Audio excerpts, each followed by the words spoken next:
Right, ladies and gentlemen, welcome to another edition of the Then and Now program. Today, the 21st on a Sunday of February 2021, me now, host and presenter, Prince Emmanuel coming to you live from Europe, Central Europe. It's a very special program today, as we like for saying at this platform, that the national conversation has begun. And the conversation is about the very heart and soul of we country, with dear and only country that we have, Sierra Leone. I want to bring highlights to Fambulem, but before I do so, make I just pass some quick house rules. Despite, yes, we go have a few foreign people in the watchery, the large body of audience tonight, we did now and we will come later and we subsequently go watch this program as Sierra Leoneans with one desire for see a better Sierra Leone, though we see them from a different angle, you know, in terms of approach. So they expect decency in the conversation.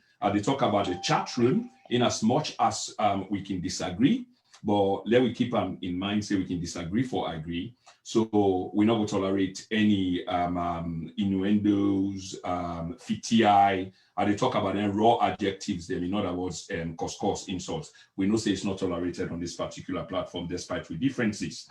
So having said that, the music we play is by D12, a Liberian artist, very meaningful, and we'll play songs now for meaning. So we'll be one say we own no copyrights to this song, we just play them for entertainment and in some cases for educational reasons. So Famudele Cabinet say we get a very special program here tonight, and the heart and soul of the country is at stake, and the argument is coming from both sides, and the people in the middle, the larger number of people, body mass of the people, are kind of confused. Barely 3 years ago, the people of Sierra Leone provided a mandate or give a mandate to ex-brigadier, retired brigadier, His Excellency Julius Maada Bio. We subsequently became the head of state or the president of the Republic of Sierra Leone as per the people's mandate. But almost 3 years on, the argument is on and it's undeniable that the country is split, those for and those against. And this is where the argument is coming from.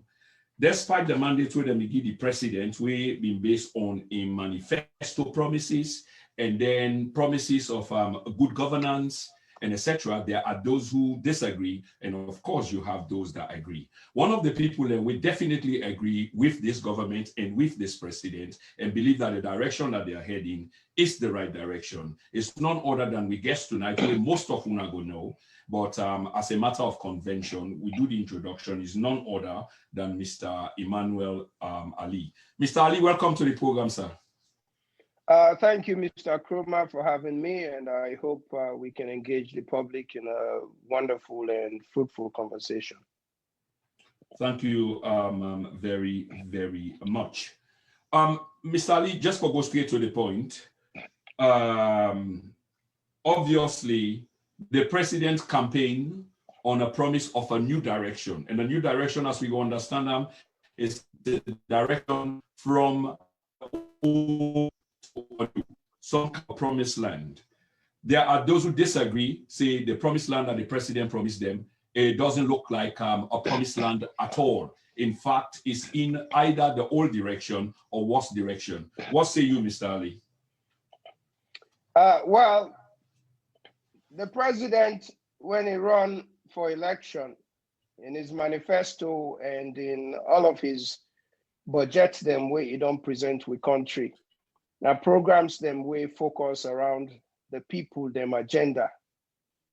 For the short 3 years or slightly less, way President Bio assumed the presidency, we have seen remarkable, unbelievable, and visible, tangible changes in our country. Easy for listening to some of the pundits or the noise in social media and dissuade away from the realities on the ground. If you look at the realities on the ground, you look at the evidences that are supported by not just internal stakeholders such as civil society or other agencies of good governance, but even international organizations, external development partners, continue for GIWI high scores on the progress of the president. I think the development that we have seen today is undisputably one that is on track, one that is significantly different from the past regression of APC. And this is why I come on television, radio, social media to debate and engage the people. And let's sort through the facts from the fiction. There's a lot of propaganda out there, and a lot of people have agendas as they do, TV show, Facebook show, what have you. And that's fair enough, because again, one has the right to seek their own individual interest, and whatever they do in terms of disseminating disinformation, it's up to one in terms of their own question about what it means to be patriotic to their country. But I think the record, if we lay them down, we can debate them, and the people of Sierra Leone would agree that we are on a trajectory. But let me make a clear point here. When a country has been neglected for decades and decades and decades, and in those decades of our independence to now, from 61 to now, with APC on the helm for 80% of the time, the foundations that should have been established then were never established. APC always sought out to seek its own interest and not the interest of the masses. If a president comes into power, what the president would do in 3 years is what people are expecting to have been done in 40, 50 years. Development of a country is a long-range project. Short-range projects are in place and they're happening. We can list those. But I think every Sierra Leonean alive today, and I say this again and I truly mean it, not because I am a professed card-carrying SLPP, which I am, but I truly believe in our own genuineness as a generation, and generations cutting across must truly understand the significance of this moment, that we have an opportunity and a chance in the Sierra Leone People's Party and with the president and his wife. I must say, I have come to know these people personally. If you come to know them, you understand the vision that they have for this country. You even create a distinction between President Bio in vision, in personality, in ambition, and that of Kuruma and in government. I think as Sierra Leoneans, we can pause and actually enjoy this moment as together we move for build a country that is good for everyone. Okay, Mr. Allie, let me say thanks, for all that you just said, which seem, for heap praises on the current administration. We go pretty much soon examine the records and see whether what you've said, is substantive enough. But before we go there, I want to ask you this question, because we need to establish some things very quickly. Prior to the election of the president, when things were gearing up for elections and etc., your voice is missing. See why your voice is well noted now, because you become a prolific speaker, if you like, in behalf of the president, in wife, and generally the government of this president.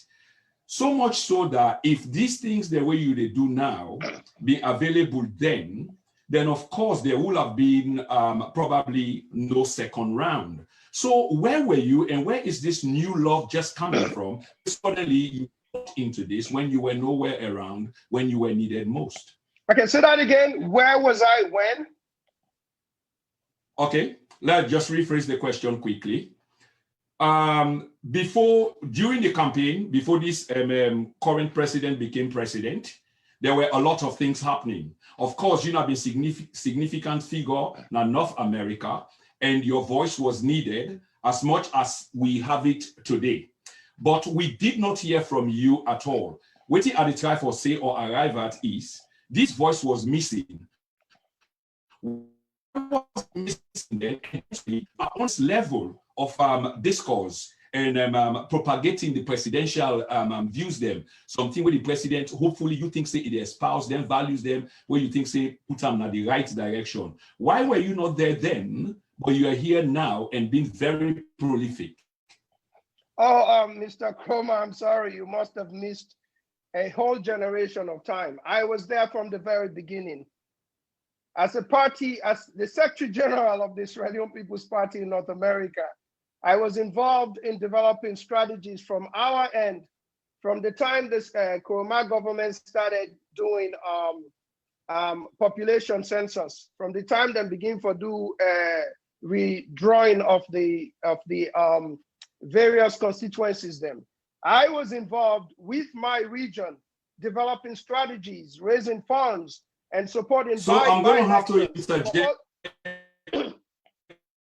That's not my question. I was saying that you were not there at all. You were always there, and I understand the position that you occupy then. I am saying, in view of the politics that was unfolding then, shortly before elections and all those campaigns that were going on, because there were times when some really filthy things happened between candidates. I am saying you were never there speaking in behalf of this current president. And suddenly you to have converted, 110% if mathematically that can allow me. That's what I'm saying. I'm not saying that you were not there at all, sir. No, I'm talking about the conversion suddenly. No, Mr. Kroma, I think you are intelligent enough to understand the dynamics of politics. There is such a thing as campaigning. There is such a thing as figuring out internally the process of arriving at a candidate. There is such a time as strategically processing within the party itself to establish the platform for which we will spring towards elections and towards governance. These are all processes that requires, excuse me, let me finish.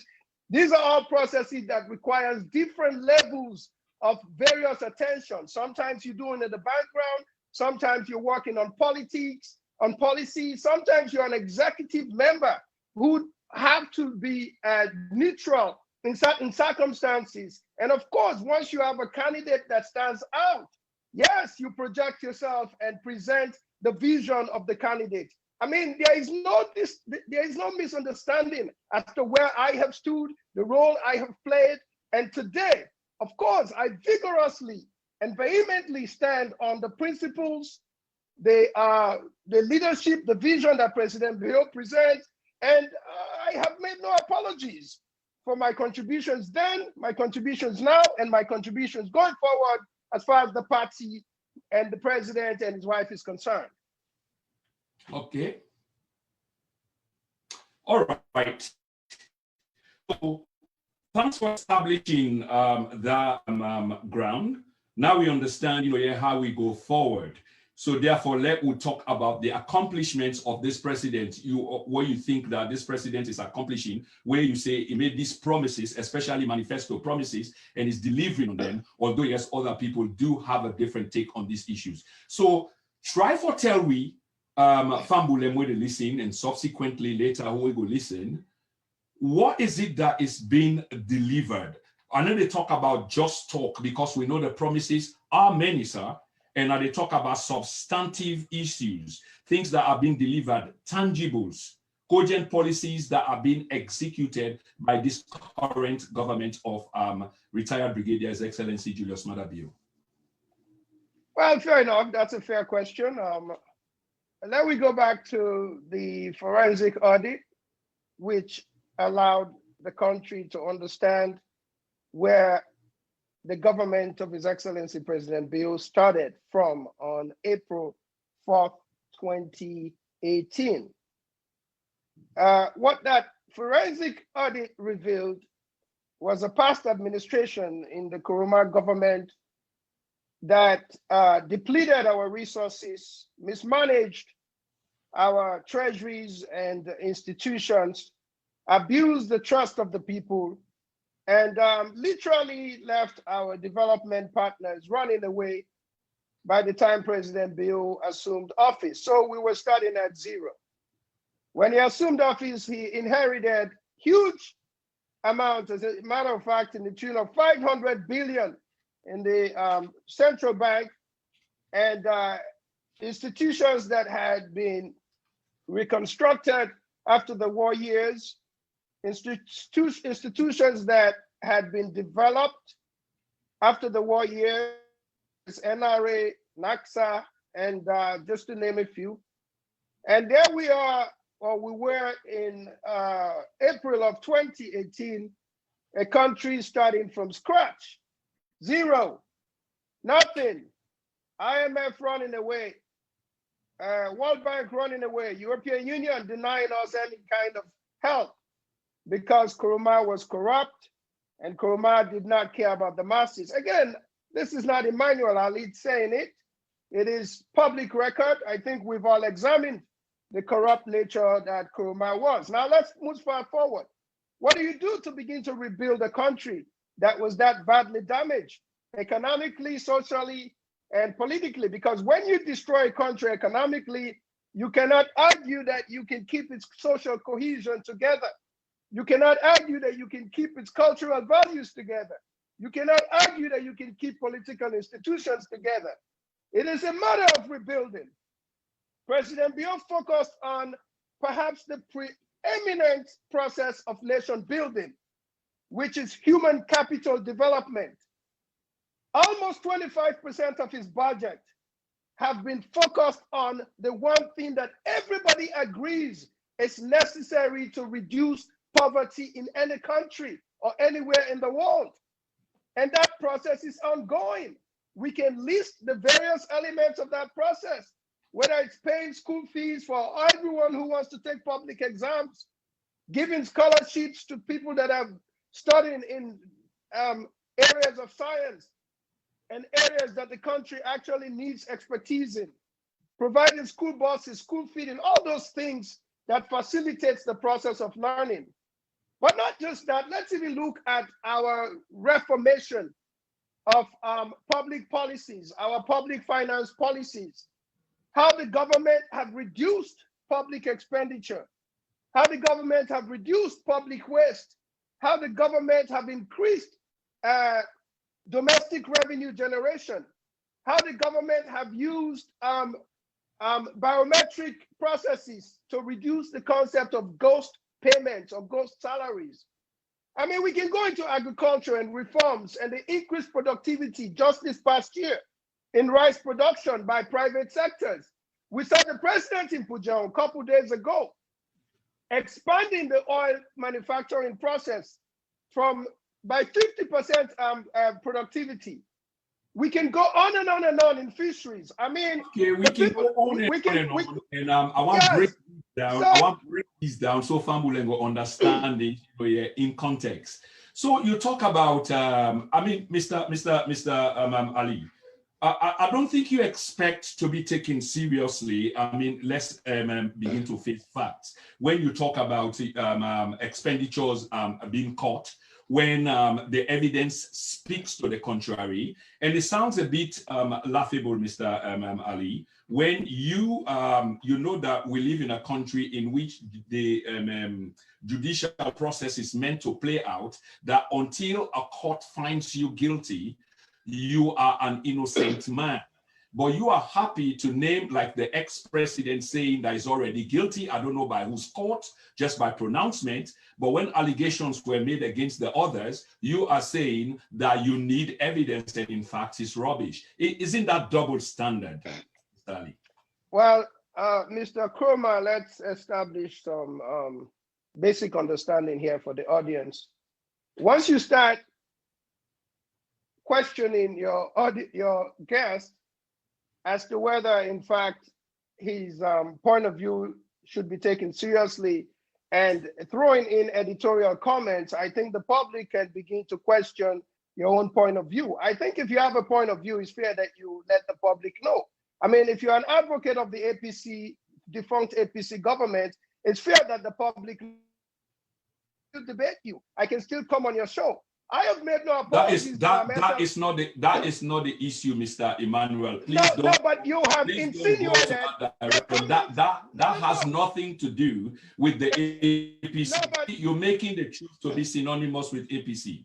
You made a pronouncement. I gave you time, here for you to make the case. You've made the case. Yes. I find it difficult because I've got notes here that speak to the contrary. Yeah, well, so asking you here for confirmation and asking to see whether you'll be taken seriously on the basis of the submission that you've just made does not make the platform the moderator APC.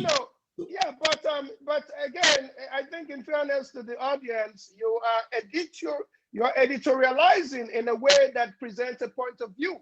If you're here to serve the public, I expect your questions to be difficult and hard, but free of editorialization. So that is where I caution you. So what's the editorialization? What's the editorialization? Please break it down.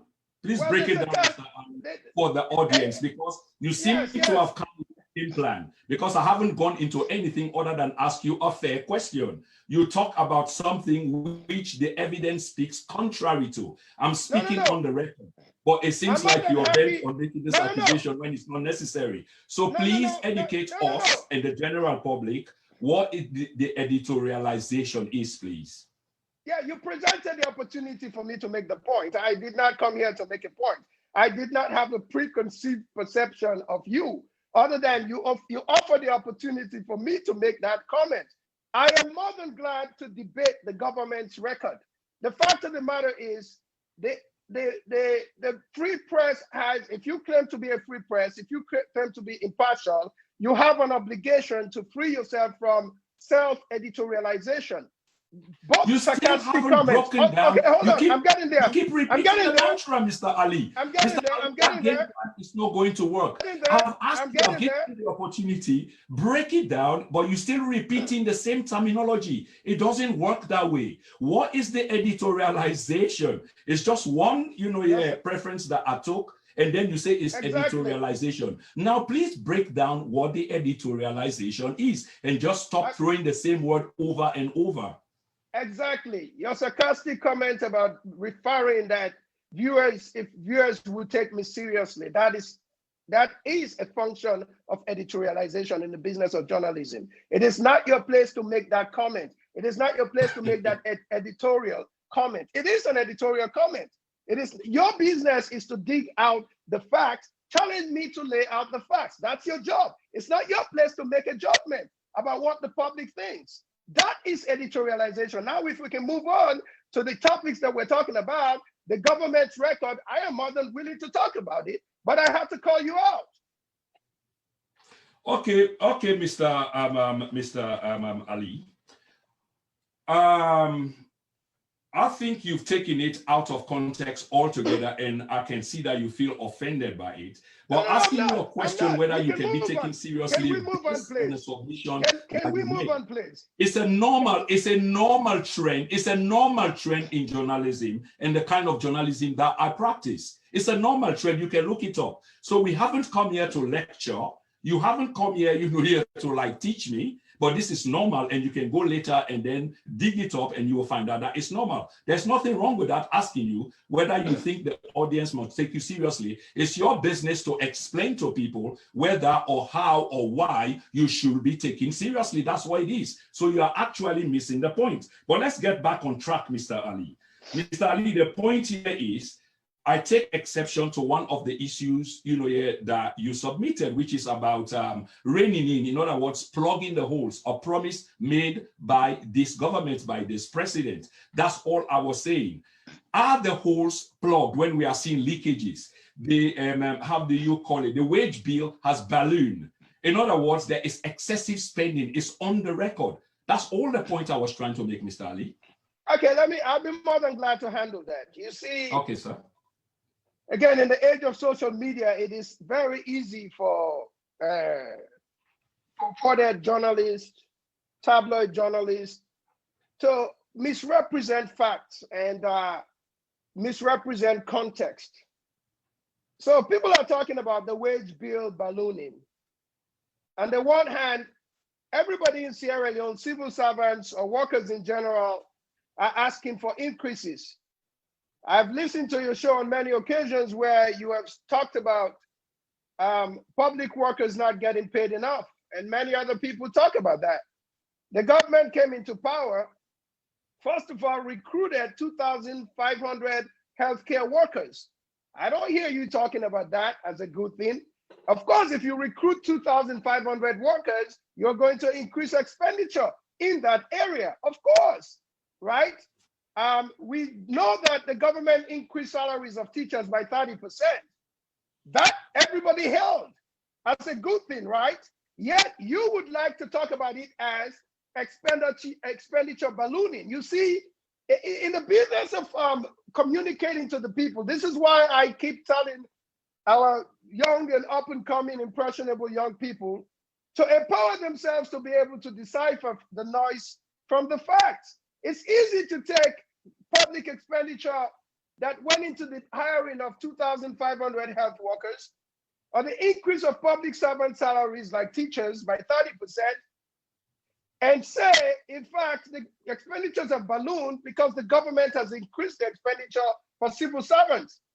Of course, on the other hand, we have reduced waste by making sure salaries are paid in biometric ways, that there is no more ghost salaries, that your age, your name, and your biometric information can be measured and matched with your bank account, and such that there are no duplications of payments. We know for sure that our budget have been very fiscally responsible in terms of meeting the needs of the people, because when you talk about educating close to 2 million children in our country, it is a daunting task for any government. In fact, everybody said the president couldn't do it, and the president has been doing it, mostly generated from domestic revenue generation. This is a moment for unions, and I'm serious about it when I say this, that those of you in the media, those of us in social media, have a responsibility to encourage and empower our young people to understand how unique and different this moment is, and resist the temptation of being political in the development of our country.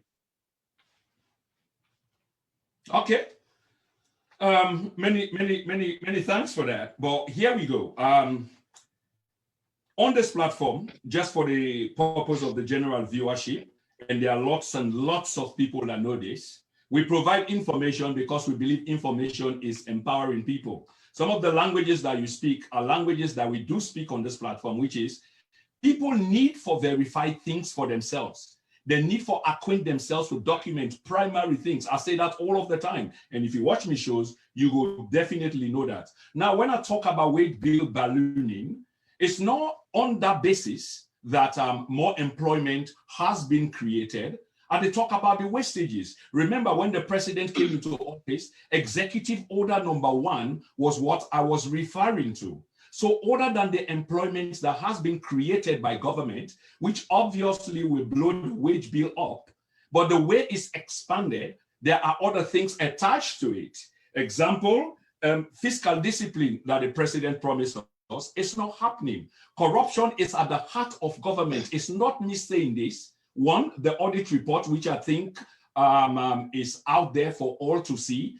Secondly, before the audit report was the perception survey, and Carl, the accountability people. So all of these are out there. So it's not about the employment that I speak. I am for employment for our people. Inflation is also out there. So when they increase the salaries to balance, your teachers' wages or other public servant wages, these are good things. So Mr. Allie, I commend the government for that. And I use this platform as I speak to you today to commend the government for employing our people.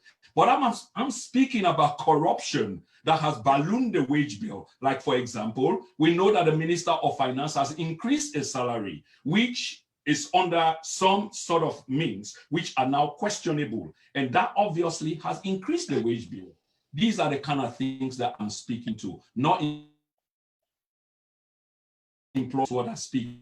Okay. I am for employment. I'm talking about corruption at the heart of government, which is obvious in reports such as the audit report.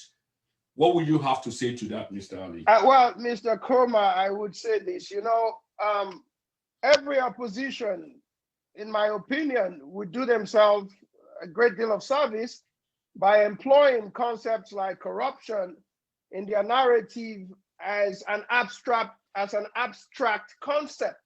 You see, you talk of corruption, in my opinion, as an abstract, because when you look, and you reference the corruption index, by the way, the International Corruption Perception Index for 2020 placed Sierra Leone to have been less corrupt than 30 other countries previous to the president taking power. In fact, if you look at the sub-region of the 46 countries that constitute the sub-Saharan countries in Africa, Sierra Leone on transparency and corruption, not coming from me, but from the Afrobarometer, from the International Corruption Perception Index, and many other international research agencies and organizations, consistently rate President Bio's government as less corrupt. In fact, you should go and, hold on, yes, don't take it from me. You can read the Afrobarometer, you can read the International Corruption Perception Index, you can read the fact that we won the MCC compact, you can read the fact that the ACC commissioner continues to receive rave reviews from international agencies, and he continues to get more acknowledgement and recognition from international agencies. Even the finance minister has just been acknowledged by his peers to chair an international agencies of finance ministers. I mean, nobody takes you seriously if you show the marks of corruption. It is easy for the naysayers in social media, for the opposition to grasp onto concept that they think can win them the day in public discourse. But the fact of the matter is, what you guys are saying or what your assumptions are, they are absolutely different from the reality and what the majority of people are acknowledging and recognizing in Sierra Leone today. That's just the fact. Don't take it from me. People who live on the ground understand that. People in office. Mr. Allie, I'm gonna have to pause you there, because you are pushing something that you've got no proof for. You're actually pushing something and saying, that the numbers points to you, points to the SLPP, points to the government as winning the hearts and minds. From the ground itself, people who live on the ground daily, if you should succor the entire press, media, and etc., you will see that the only people propagating what you've just said are in the minority, because the bulk of our people are struggling and suffering. Why do I say this? I stand on a much stronger ground, believing that the bulk of the people are suffering, because we now move on to the state of the economy, Mr. Allie. What's the state of the economy as we speak tonight, please? Okay. It's fair enough it's fair that people can come on television and have conversations that are honest, sometimes that are dishonest, other times that are misleading, right? So when people talk about the people that are struggling in Sierra Leone, what exactly do they mean by that? Because as far as the state of our economy, it is moving in the right direction. Yes, we're not a country that is middle tier today. We're not a country with per capita income that ranks that of Nairobi, or that ranks that of, let me choose another regional country, maybe even Senegal. But we are a country, given where we came from, 2018, April 4th, our economy have been steadily making progress. The macroeconomic policies coming from the Ministry of Finance, the monetary policy coming from the Bank of Sierra Leone, the policy coming from the president himself as a national agenda for our country, continues to see incremental progression, given where we came from on the 4th of April 2014. You think about domestic revenue generation. that is an indication of an improved economy. That is going up significantly. You think of budget allocation to the important and necessary elements for economic development and poverty reduction, whether it's towards education, whether it's towards restructuring areas like the fisheries to increase our revenues from the fisheries department, which has gone up significantly. The potential for agriculture to be improved and improvement in the domestic production of our staples and even other food that we produce in Sierra Leone. And notwithstanding, you really think about the possibility of Sierra Leoneans in the next 10, 20 years, really seeing a country that is different from what you see today. Because foundation, let me finish my thought. Let me finish my thought. Let me pause your thoughts right there. Well, let's stop being. Let me finish my thought. I mean, I was at the end of finish my thought. At the minimum, you could have let me land. I was almost there. Right? No, Mr. Allie, you are free to express then thoughts then they of yours. I've given you enough time and I will continue to give you enough time. But when I feel like pausing or interjecting, I will ask you, and not rudely interjecting, but I want to interject on points. If you still want to continue, all you need to do is to make it known, yeah, let me finish my point. But it seems like you've come to lecture instead of having a conversation. And that is not going to work, Mr. Allie. So I've been just one take on you because you don't make the case about the economy and you decide to go into 10, 20 years from now. That's when I decided to pause you because you will still continue because I want to bring you back to the now.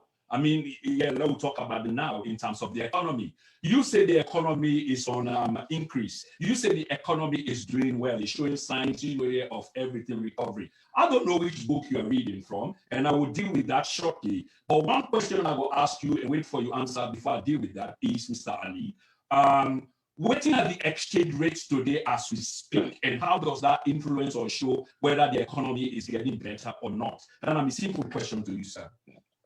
Okay, I think media people like to ask those of us who present ourselves for conversations about exchange rate, right?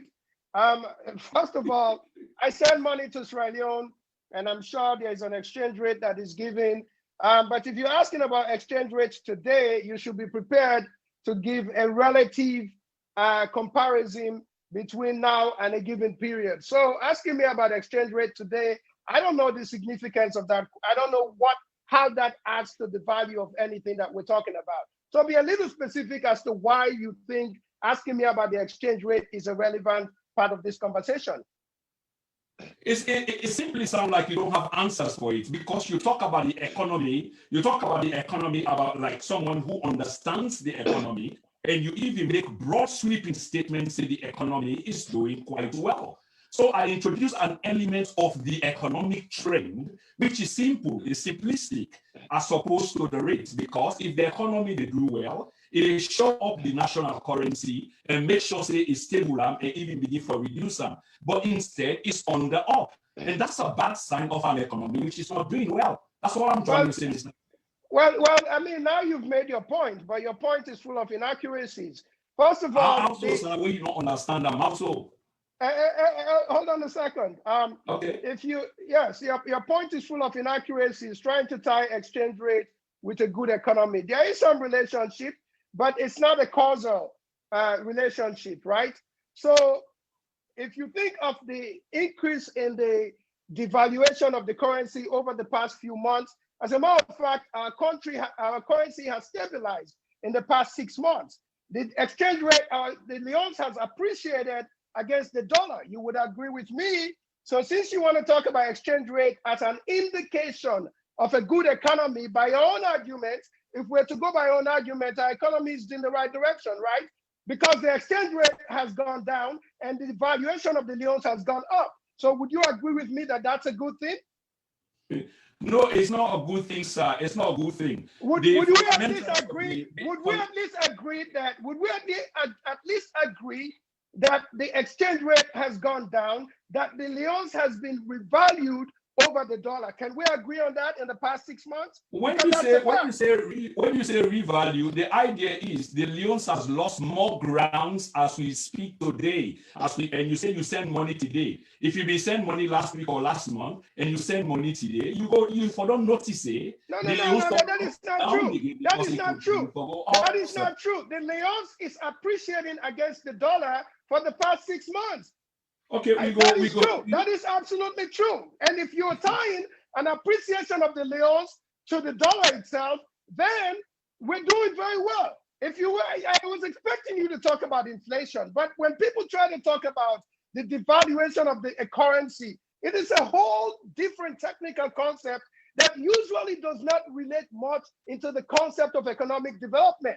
But if you want to talk about it, I just made your point for you, which subsequently made my point that because these Leones is appreciating against the dollar, then it's a sign that the economy is doing very well. I mean, what else do we have to say about that? Okay, the economy is doing quite well according to Mr. Allie, because this was the point that I made, that this is actually not so. Mr. Allie, I ask you this question, and it's a straightforward question and no disrespect, because in terms of the way they make your case, are you speaking to a certain constituency, or when you speak, do you speak generally, or get a feeling that you speaking for country, or you speaking for like a party or just a sector of the country? No, I honestly, it's a fair question, and I absolutely fair, sir. I am more than happy to oblige that. I genuinely believe, and I think most people can see that from me, that what I say is what I believe to be the truth of the reality of our times.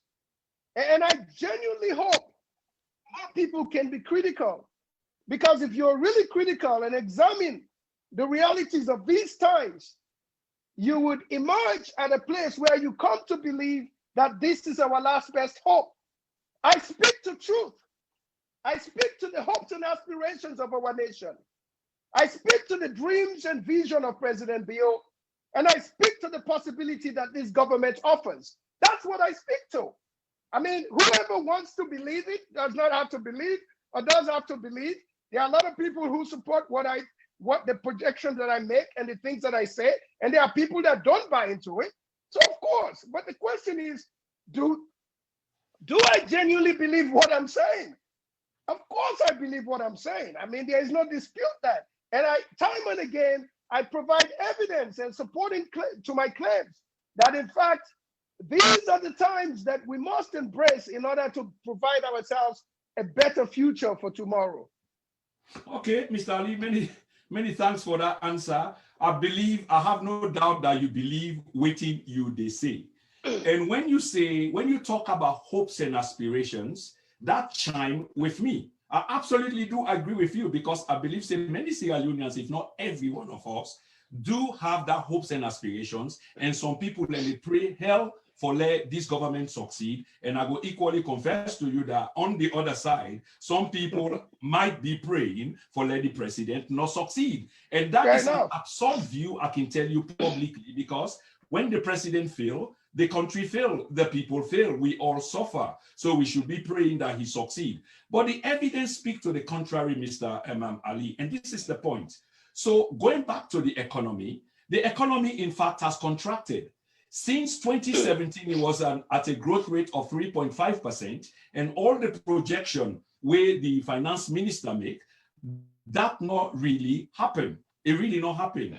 And the argument can be based on a different narrative, which you are not making. You talk about inflation, but in passing. There are other issues, the pandemic, you're not making that argument, but instead you want us to believe that the economy is doing well. That in itself can't be right, Mr. Allie. Okay, well, I'm glad you brought up the question for the conversation now. You asked a specific question, then I addressed that question. Now let's talk about the economy and how well it's doing or how well it's not doing. You know, we are experiencing as a world a global pandemic that have contracted pretty much every economy in the world. The best economies in the world have been contracted. If you think of American economy from a year ago when this pandemic started to now, we're looking at we're talking about almost 10 million jobs lost. We're talking about negative GDP growth of almost for every quarter for the past year, significantly to the tune of almost 2%. Where, you know, the normal economic growth that is anticipated in an economy like the US is 3%, and we've been having negative economic growth for the past 8 to 10 months. But that, again, that is important to reference because, you know, every economy in the world is interrelated. What happens in the US affects what happens in Sierra Leone. What happens in China affects what happens in Senegal.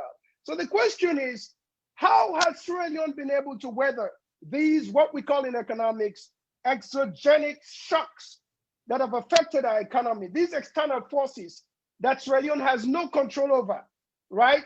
We started off when we came into government, one of the major sources of domestic revenue for our country is our export of mineral resources. The arrangements and the contracts signed by the previous governments were just not in the interest of the country. The government froze that arrangement and went into gear to renegotiate those arrangements. Those are still ongoing. Our mineral sector is barely functioning, and yet our country, in terms of its fiscal status, is more than stable than you can imagine.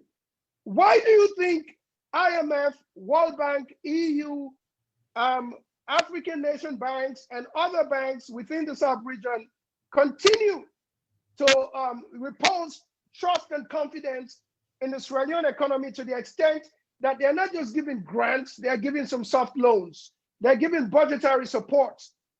And everybody is commenting on the fact that the economy, as have been managed by the Minister of Finance, the Honorable Jacob Jusu Safa, and the policies that are being developed by the president for the country have definitely created a stability without which our economy would have completely collapsed. Government is able to pay salaries. Government is paying school fees. Government is keeping its promises on infrastructural development. You go to the Moyamba Road, Moyamba Shenge, Moyamba Rotifung, Moyamba Rutai via Kangang, all of those, and I'm sure many other roads in the north. I reference those because I'm familiar with the southern region of the country. But there are many other roads that are being funded by domestic revenue, not foreign donations. And there are many other projects. The electricity that you see going on in the districts, Moyamba district, Bo district, Potloko district, you name it, Pujan district, all of those are funded by domestic revenue generation. I mean, if we are here in the public talking about Sierra Leone, let us talk about the facts. All of these are happening in the midst of a worldwide pandemic that should have destroyed a country like Sierra Leone. And by the way, let me just remind my listeners that Sierra Leone, amongst 5 countries in the sub-region, is considered by the CDC in America, the Center for Disease Control, as one of the countries that have managed the pandemic in a remarkable way that it is even safe to visit Sierra Leone. What more can we say about the government? What more can we say about the president? What more can we say about SLPP? What more can we say about this moment in the history of our nation?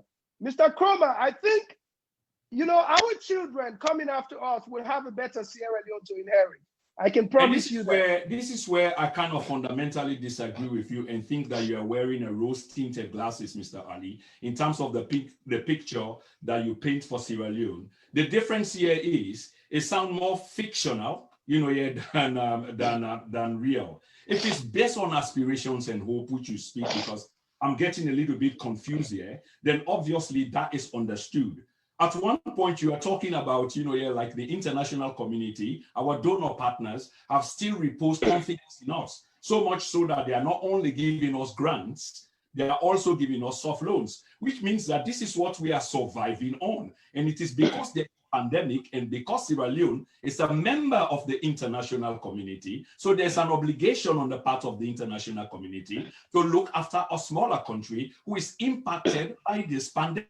It's as simple as that, Mr. Allie. But you keep painting a picture, a rosy picture, of a government that is struggling. Instead of you telling the people that the government is struggling and trying hard to make a need, you are painting this picture as if, you know, yeah, they are growing money in the trees, that domestic revenue, even though they are struggling to pay workers, public workers, and this is known, but they are making efforts to do so. You are clearly painting the picture as if it's all rosy. And this is not the case, Mr. Allie. So these are finding difficult to go along with you. You're not doing them justice. Okay, let me respond to that, Mr. Chroma. Mr. Chroma, you are absolutely wrong in your analysis and understanding of the facts. Yeah, the fact remains. Break it down for us, please. Sure, I will. The fact remains, and I repeat, that the government is generating domestic revenue to provide electricities in tons and tons of districts in the country. Fact, you can check that. The government is generating domestic revenue to make sure that bridges in the country, roads in the countries are built and reconstructed. You can check that. The government is making sure that salaries are being paid of every worker in the country. You can check that. Now, let me address an issue that you just misleadingly told your public, right? So your argument is because Sierra Leone receives soft loans or budgetary support from other partners, that is a mark of problems and trouble. Wrong. The richest country in the world, the strongest country in the world, the United States, is in debt of $23 trillion. Who does it largely owe that money to? Yeah, I will give you a chance to continue. I just don't want you to mislead us. Who does it largely owe that money to, Mr. Allie? Please, you will continue, but who does it largely owe the money to? Well, that is irrelevant. No, it is relevant. You're drawing a false dichotomy, Mr. Allie. No. You're drawing a false dichotomy because the contrast that you're making is Sierra Leone is receiving grants and loans, making a comparison to even the richest country, which is 20 trillion in debt.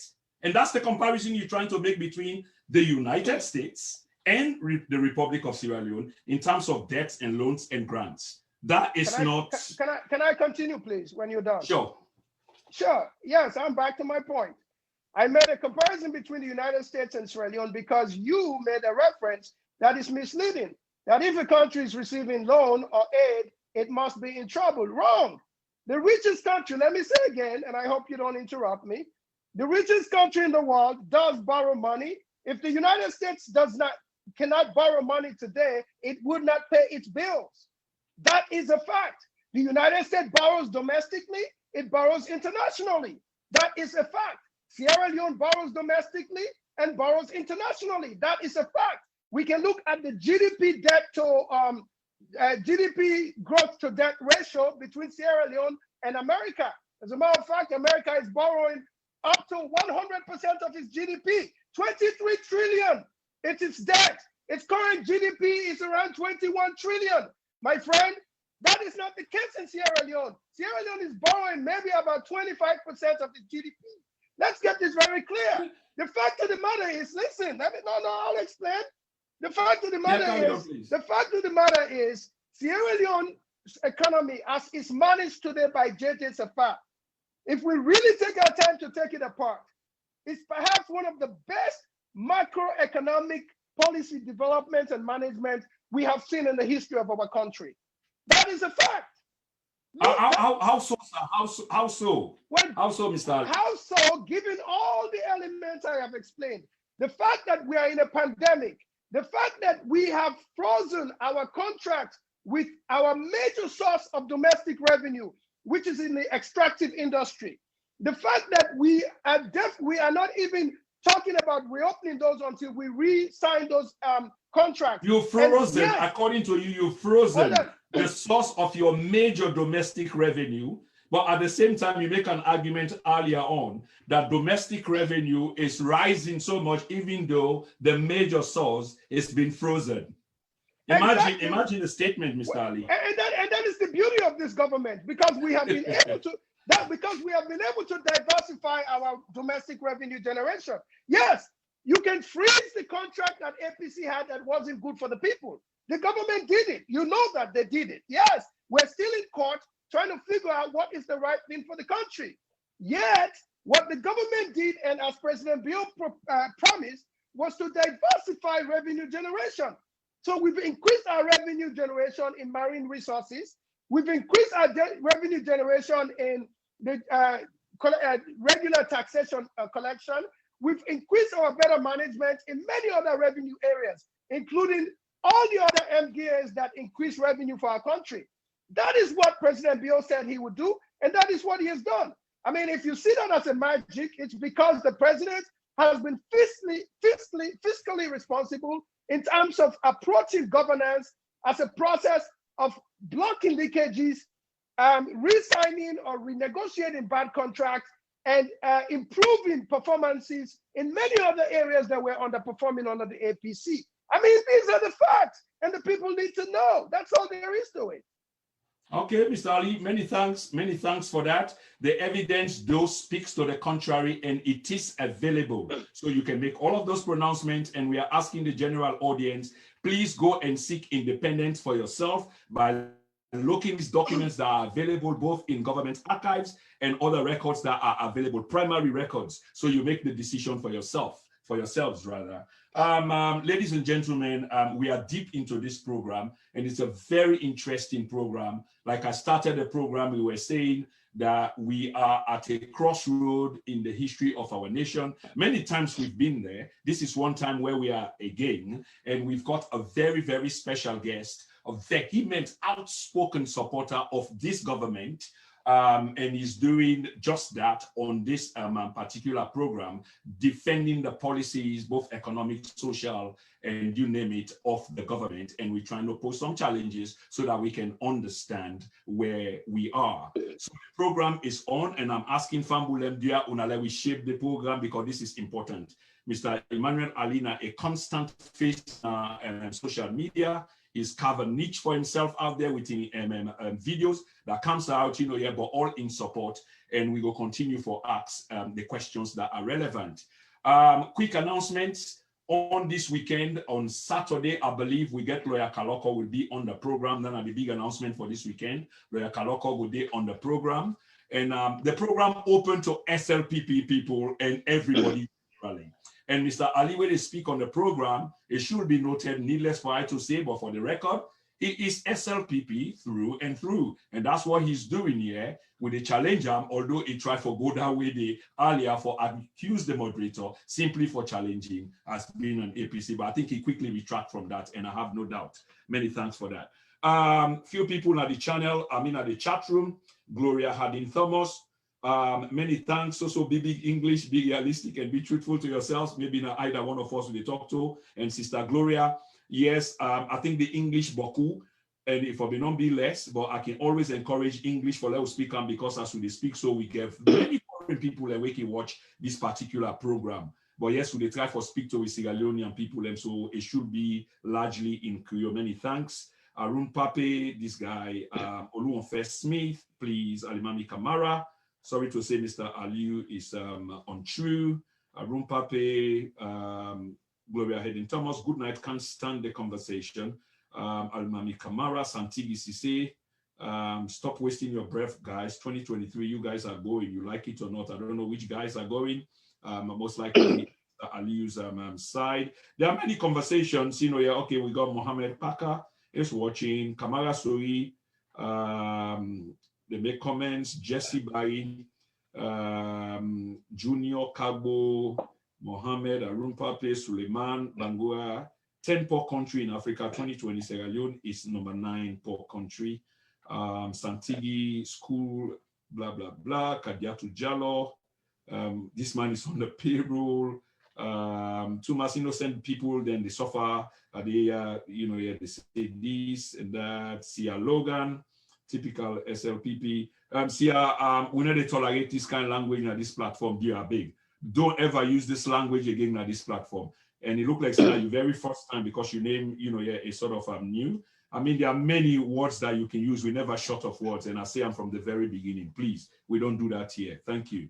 Ibrahim Kape, Chu is information minister. Claire said on 98.1, it's a government that is learning. Karimu Kenneth, Sierra Leone used to be the 4th poorest in the world. So probably that has increased. Princess Aisata Koblo, Olunfe Smith, Aisatu Toure, and many people. Una keep the conversation going on the platform, please. And I ask una once more via una share. I mean, they expect say Mr. Allie will generate so much interest. Although I know thousands and thousands of people get for watching later, but when we increase the number, we are 153 live. I expect 300. If we share on 3, 4, 5 times, that will get to we expected number, because this conversation here tonight is very important and will go a long, long way. Most of us might disagree with Mr. Allie, but he gets in point of view where he make. And I think, say, to a larger extent, one has to respect him for holding his ground, and this is what he believes in.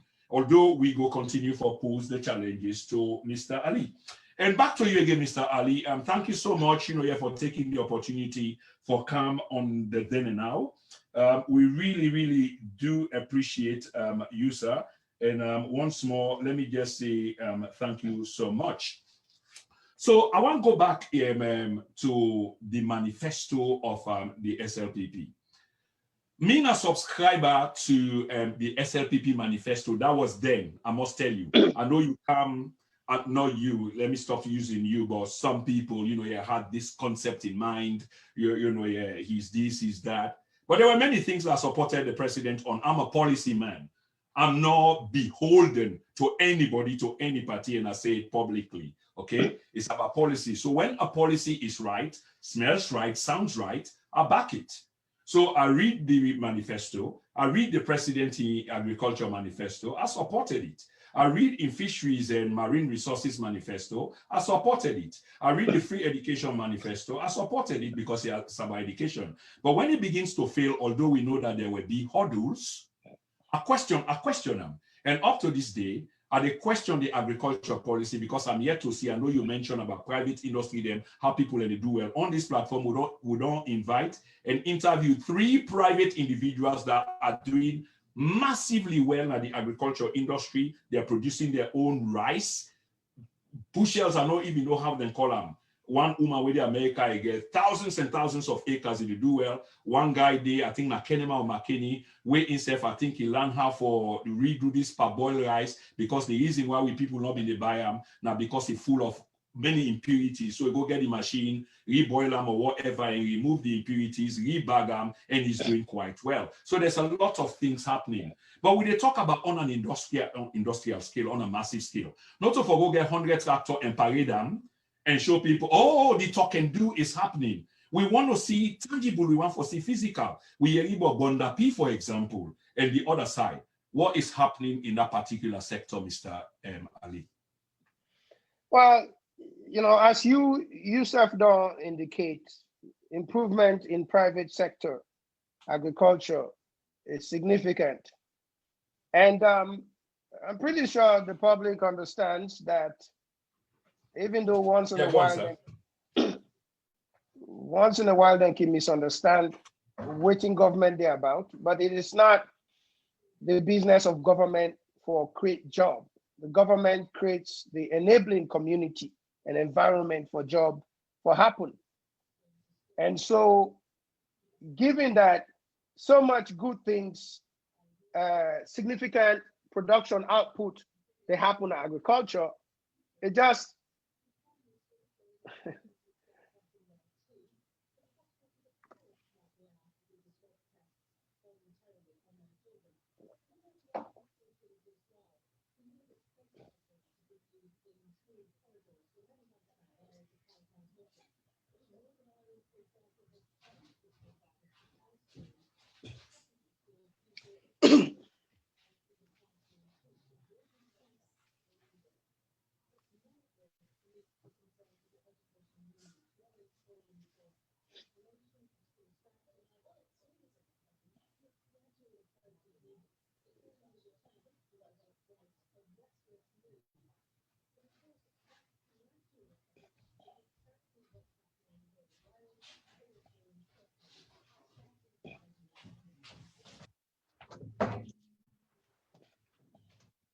Oh, Mr. Allie, sorry, just go answer a quick call.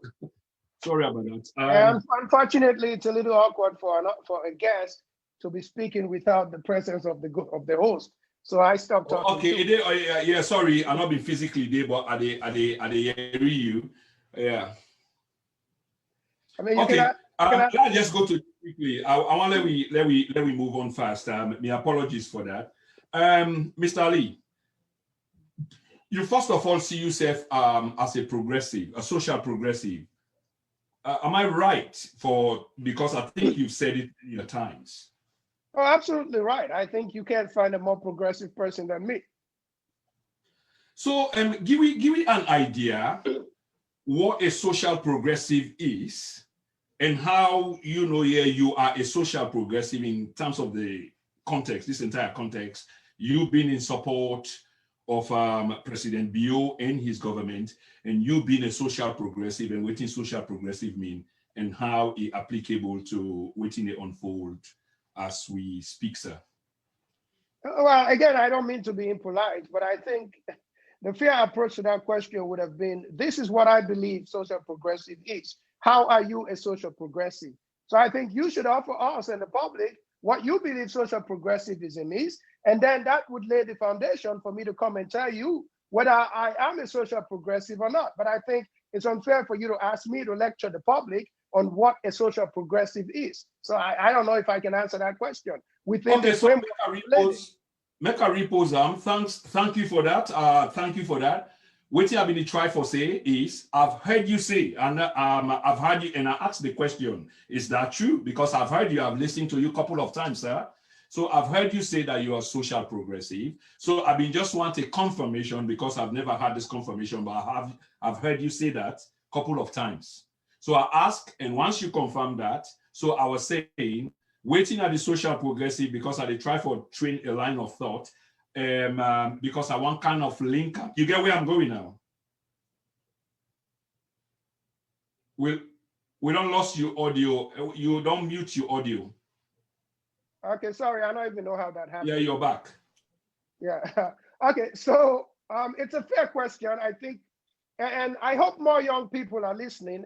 And I mean, to the people out there, mostly in the diaspora, who would have issues with a dialogue in English, I'm a little disappointed. I mean, I can talk Creole very well, but I think we live in a time and age where I think we should be okay and be comfortable in our skin to be able to articulate ourselves in a lingua that I think it's internationally the protocol that people relate to other people around the world. We do that in our parliament. Exactly. So I'm not going to apologize to the haters out there. It's on them, But anyway, let's move on. Listen, for real, being a social progressive is one that I think young people should try to engage a little bit more. And that is who President Bio is. So here's what if you think about the progressive era in America, right? So you go back to American history, you look at the progressive era, a time when many components of societies were challenging traditional and existing point of views that were not in keeping with the current tradition and protocols of the times, right? So we started talking about the rights of every individual, in spite of their race, in spite of their sexuality, in spite of their gender. We started talking about progressive ideas in terms of fair pay for fair work, whether women getting paid 70 cents to the dollar. Those conversations were happening. The rights of Black people to have access to work, to access to possibilities. I mean, the whole idea of a society emerging where the rights of everyone is recognized, respected, and the possibility and progress for everyone in society is emerging. That is the basis and the foundation of progressivism, right? So today, when President Bio talk about looking at the reviewing the Constitution and repealing parts of the Constitution that are no longer, conducive to our current cultural values in Sierra Leone, things like the death penalty, right? For me, I do not believe the death penalty has a place in any society. That's a progressive agenda. focusing on educating our children, investing close to a quarter of the budget on education. That is a progressive agenda. Thinking about empowering women, President Bio hiring more and more women in his cabinet.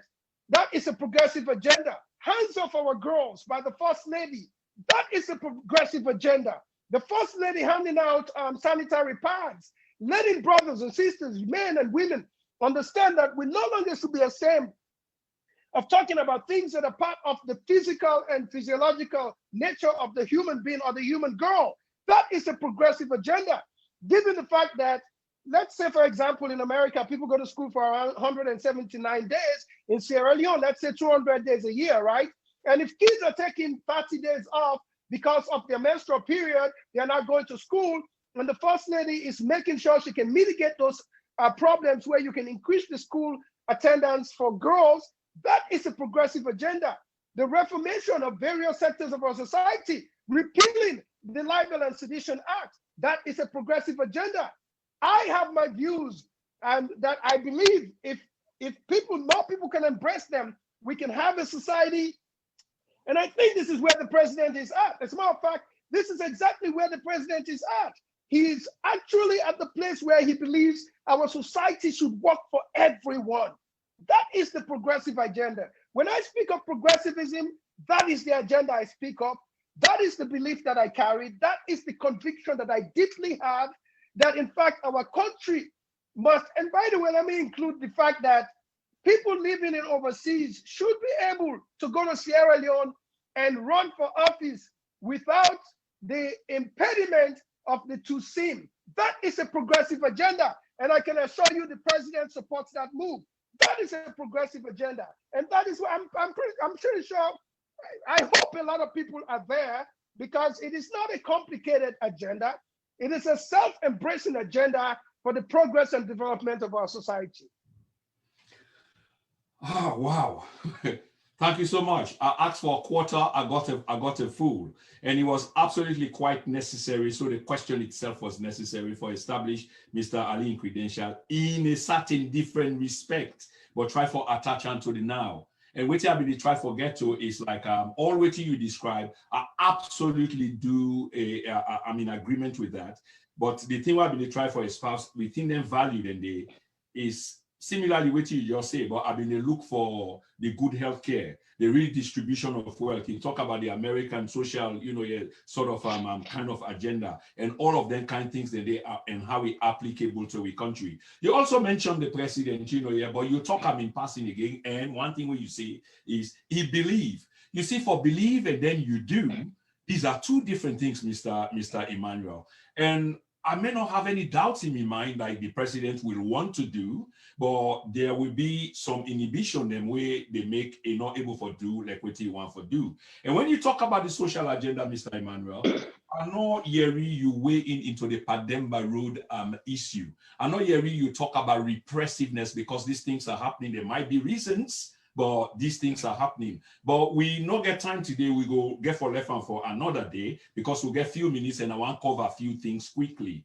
You mentioned the First Lady, and here comes the thing. The First Lady has been in the news lately for all the wrong things, okay? We see, and this is clear, prior to a release, an allegation to the office of the First Lady, we see the First Lady, they on media, because the First Lady is a person who believes in media, and instead of a PR team or consultancy, she tried to do it herself, and she said many things where in the end proved to be factually incorrect. And this now as a consequence of publications, they will come out where point at the office directly in contravention of procedures and processes and with finance laws. Now, something you're fully aware of, you've weighed in on this debate, but there have been many days since then. Have you taken a different position since then, Mr. Allie? Absolutely not. So tell me why not? Because the circumstances have been different, more has come out, ownership has been taken. Why do you still hold the same ground like you held, in the earlier days of when the bombshell, if you would like, for Colanda Way came out? Well, I can simplify this or I can make it a little detailed. But the fact of the matter is, feel free, you're taking, let's hear you. Yes, when the Africanist tabloid broke the story, I think the likes of us can appreciate the motivation that was informing the Africanist position on pursuing an unsubstantiated, unsourced story. I mean, in the business, I'm not a journalist. I've never claimed to be. I am not. I've spent my whole life doing two things in the world. I was a soldier, and I have taught many years now, and I'm in academia. So, but I enjoy engaging the public and young people and informing young people about how government works and their responsibilities. But I also ask the public to hold the press and the media responsible, the likes of the Africanists. It's easy to have an agenda and propagate it, especially at the time when the Libel and Sedition Act has been lifted, and you can feel like you have a free reign to say what you want to say. But here's what the government's formal position is, that the First Lady's office is financed under the other Section 39 of the Public Financial Management Act of 2016. Now, let me repeat that again. The First Lady's office financed through the Office of the President, covered by the 2016 Financial Management Act, Section 39. I would also like to reference Leoneans to our Constitution.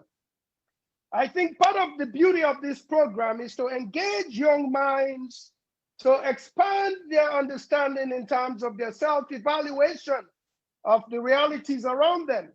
So, you don't need to read the whole Sierra Leone Constitution. Just go read Chapter 5, which covers the executive, Chapter 6, which covers the legislative branch, and Chapter 7, which covers the judiciary. A little bit of reference to even the legislative branch, Chapter 6, Part 6, deals with finance. Maybe acquaint yourself with that, and you begin to understand Sections 111 to 116. You begin to understand what the truth is behind this. So we support the government where they not give heed and pay attention to waiting the Africanists they say.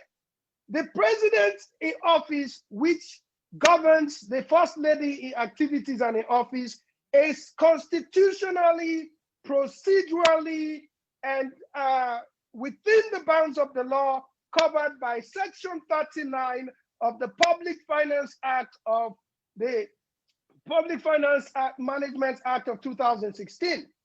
So if Mr. Africanist want to publish invoice, what have you, which no one knows where he got them from, whether they are sourced, because a true journalist would tell us that we got this from XY sources, or maybe sources that they don't want to disclose, but we don't even know how valid these so-called receipts are. But let's, for the sake of argument, assume they are receipts. What does a receipt tell us? What does an invoice tell us? Expenditure? Revenue?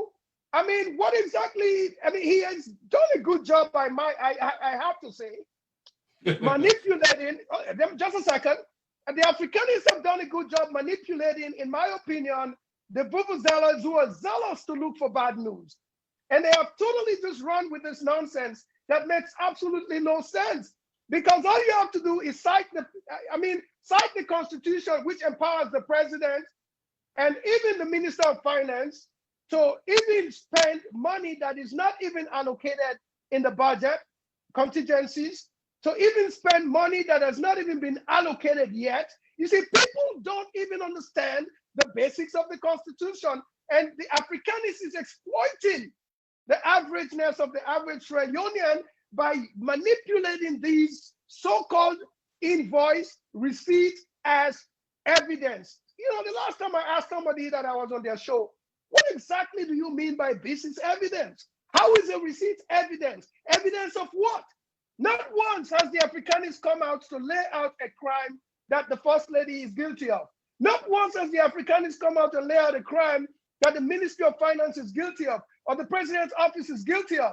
You know, I mean, we live in a world, I'm going to grant the opposition the right to make the best of propaganda.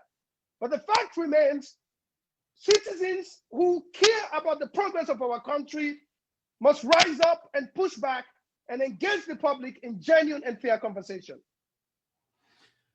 Many thanks for that. Although I know the large part of the public does fundamentally disagree with you, Mr. Allie. You see, you accuse one side of being propagandist, but it's the same thing the other side will, accuse you of being a propagandist. But let's talk the facts here.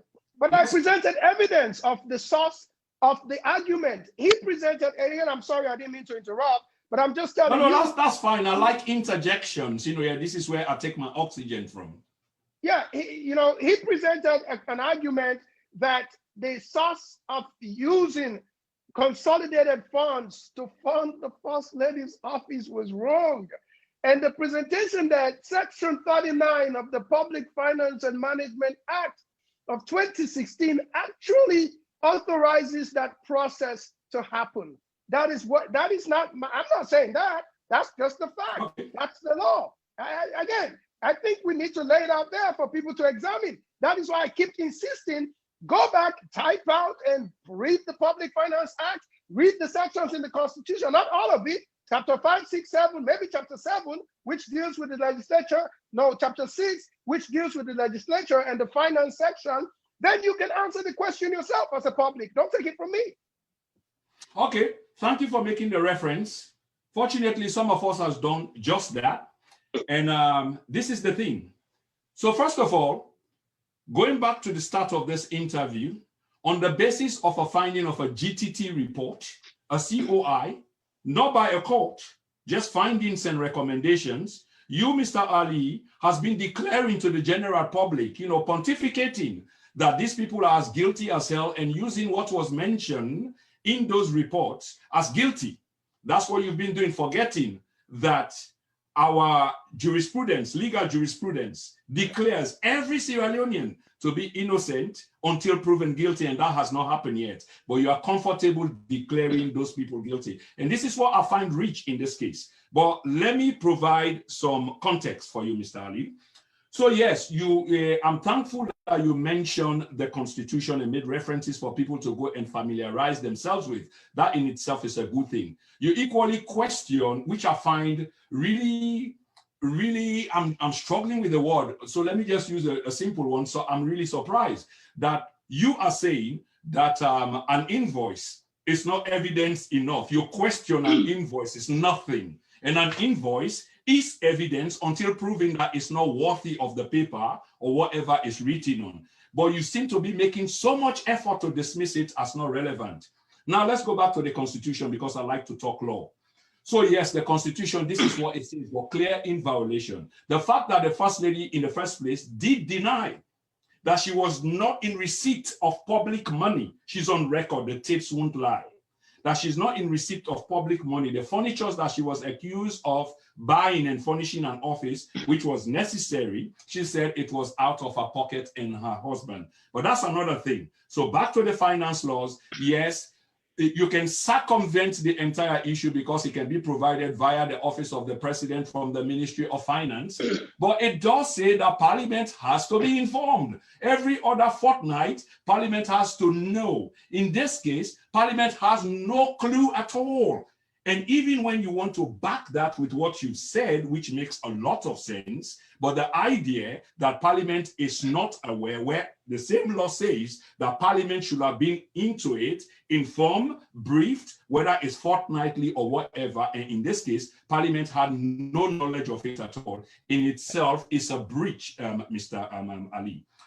Going back to the Africanist press, I noticed that you like to label them as sensational, which sounds like it's deliberate. Would you allow me to complete? Yeah, sure, Mr. Allie, please chip in. Yeah, that's too much to throw in. I can't take all of that. That's fine. This is why interjection is necessary, because you've got your thoughts and something I've said, you want to address it. So you come in. Go ahead, please. Yeah, well, I think when you started this segment, I think your premise was wrong when you said the COI is not a court. And we have pronounced these people as guilty.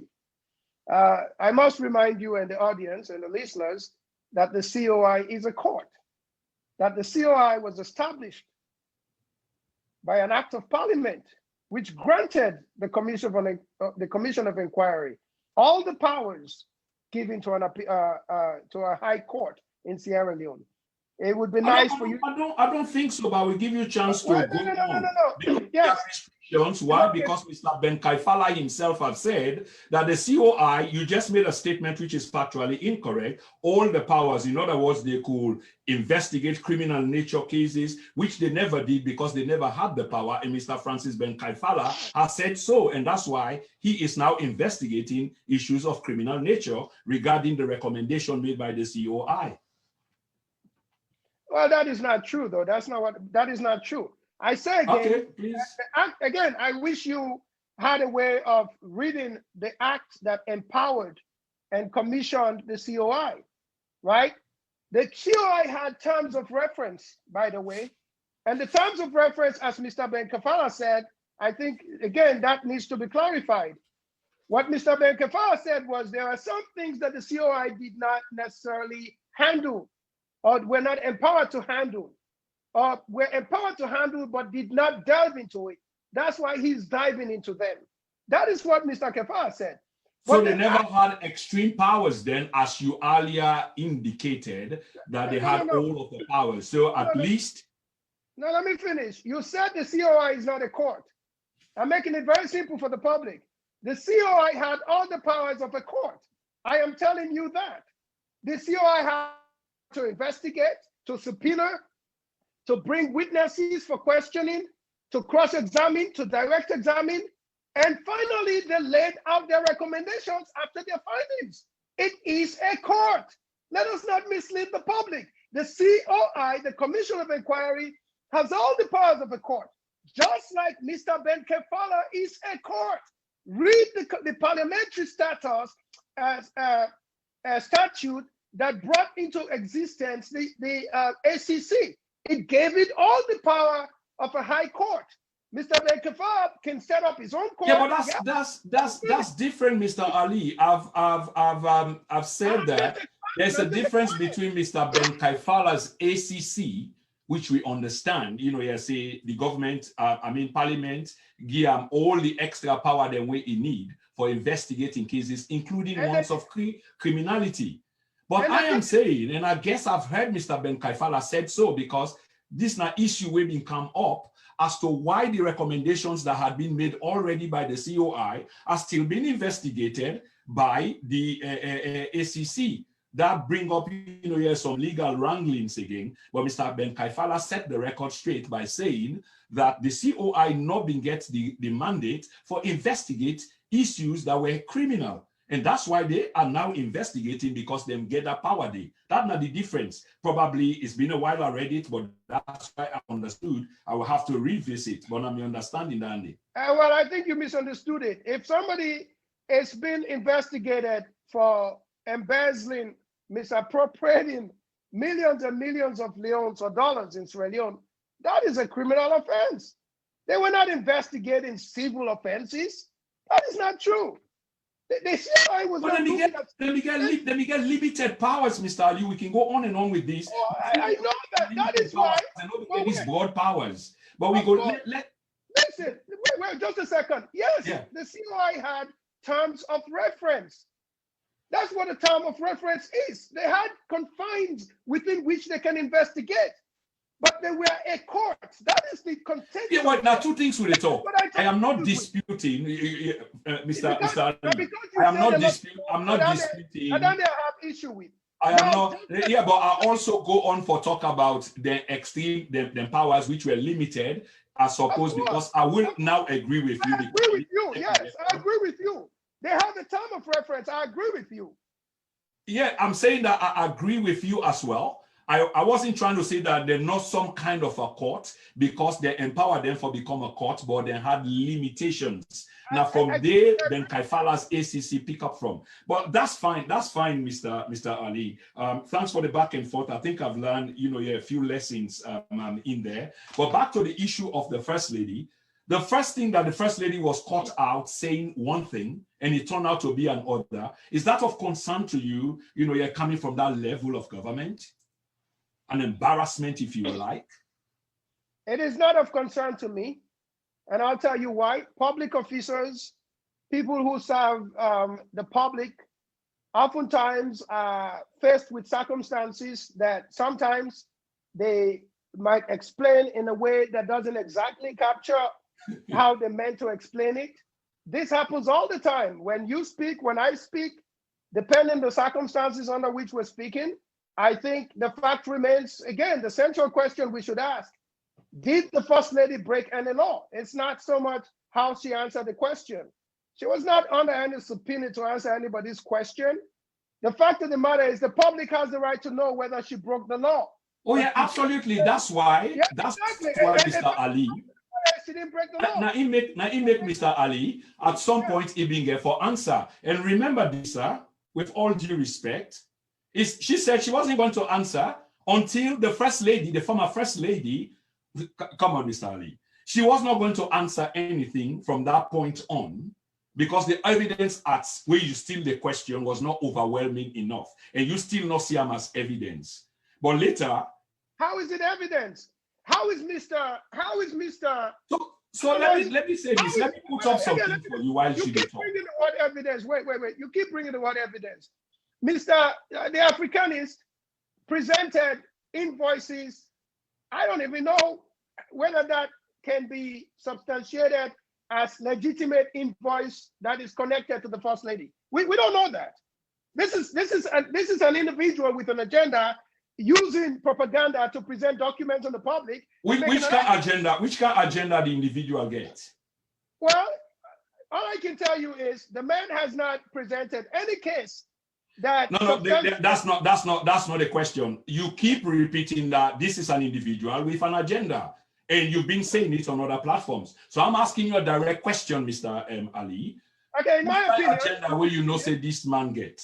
Yes, in my considered opinion, this is a man who I believe is sick and tired of probably living in America. He wants to gain some notoriety. From what I understand, he's been, well, by his own admission, he's been sending texts for the past 24 months, trying to get some reply from government officers. When nobody played his game, he decided to Permit me, let me take one call. I shall say this caller want make a contribution. Hello, caller. Hello, sir. You want to contribute to the show? We are live. Hello. Yeah, can you hear me? Hello, can you hear me? Yeah, I can hear you loud and clear, sir. We are live. Do you want to contribute to the show, sir? Yes, sir. I would like to contribute. So first of all, Mr. Allie was making a point, but of course I have to apologize to Ram, and it's necessary for them we take one or two calls, and I don't think he really mind. So if you can make your name clear, where you're calling from, and you can make your point where you are make, whether in a submission, question, or whatever, please. Yes, sir. I'm so happy that we finally able to get Mr. Allie for engage members of then and now and the wider audience, because usually Mr. Allie, the man we have to follow then and now, but the man we get one big problem, can engage. It can do some very, very good. Mr. Allie, the caller, eh? Okay, yeah, go ahead, sir. It can throw some very good points, and at the forum, people can try to engage them, you can just bluntly ignore. Today, actually, Mr. Allie Namanwe, I can almost always agree with most of the time who within at the forum, but on this occasion, I think say men go differ in opinion. My question to Mr. Allie tonight, he tried for the say waiting upon lawful under we law, under we constitution, and in fact the brand China as propagandist. So the question I get from Mr. Allie tonight, if that is so true, his claims that this is untrue, this is propaganda, why is the ACCA taking upon themselves to investigate something that is constitutionally legal. Can you tell this forum that it is a bloody waste of time and a waste to the Salon people's money? Because why didn't they investigate something we're legal and in front of the law? We're illegal. No, then they say that it's what happened legal. So waiting till they Oh yeah. Now that's an argument. Okay. You say waiting happened. Yeah, I think say Mr. Ali get you, Victor. You get any other points for me? We just want So waiting the SEC one for wasting money for going to investigate. Okay. Now all that legal thing, firstly, according to you, don't get any question for answer. Yeah, okay. Victor, I think Mr. Spain, you've made the point. And luckily, Mr. Allie dodge you on the social media platform, WhatsApp and what. But you catch always agree with you. Yeah, and now this time around you catch a live, so you go get for answer you concern.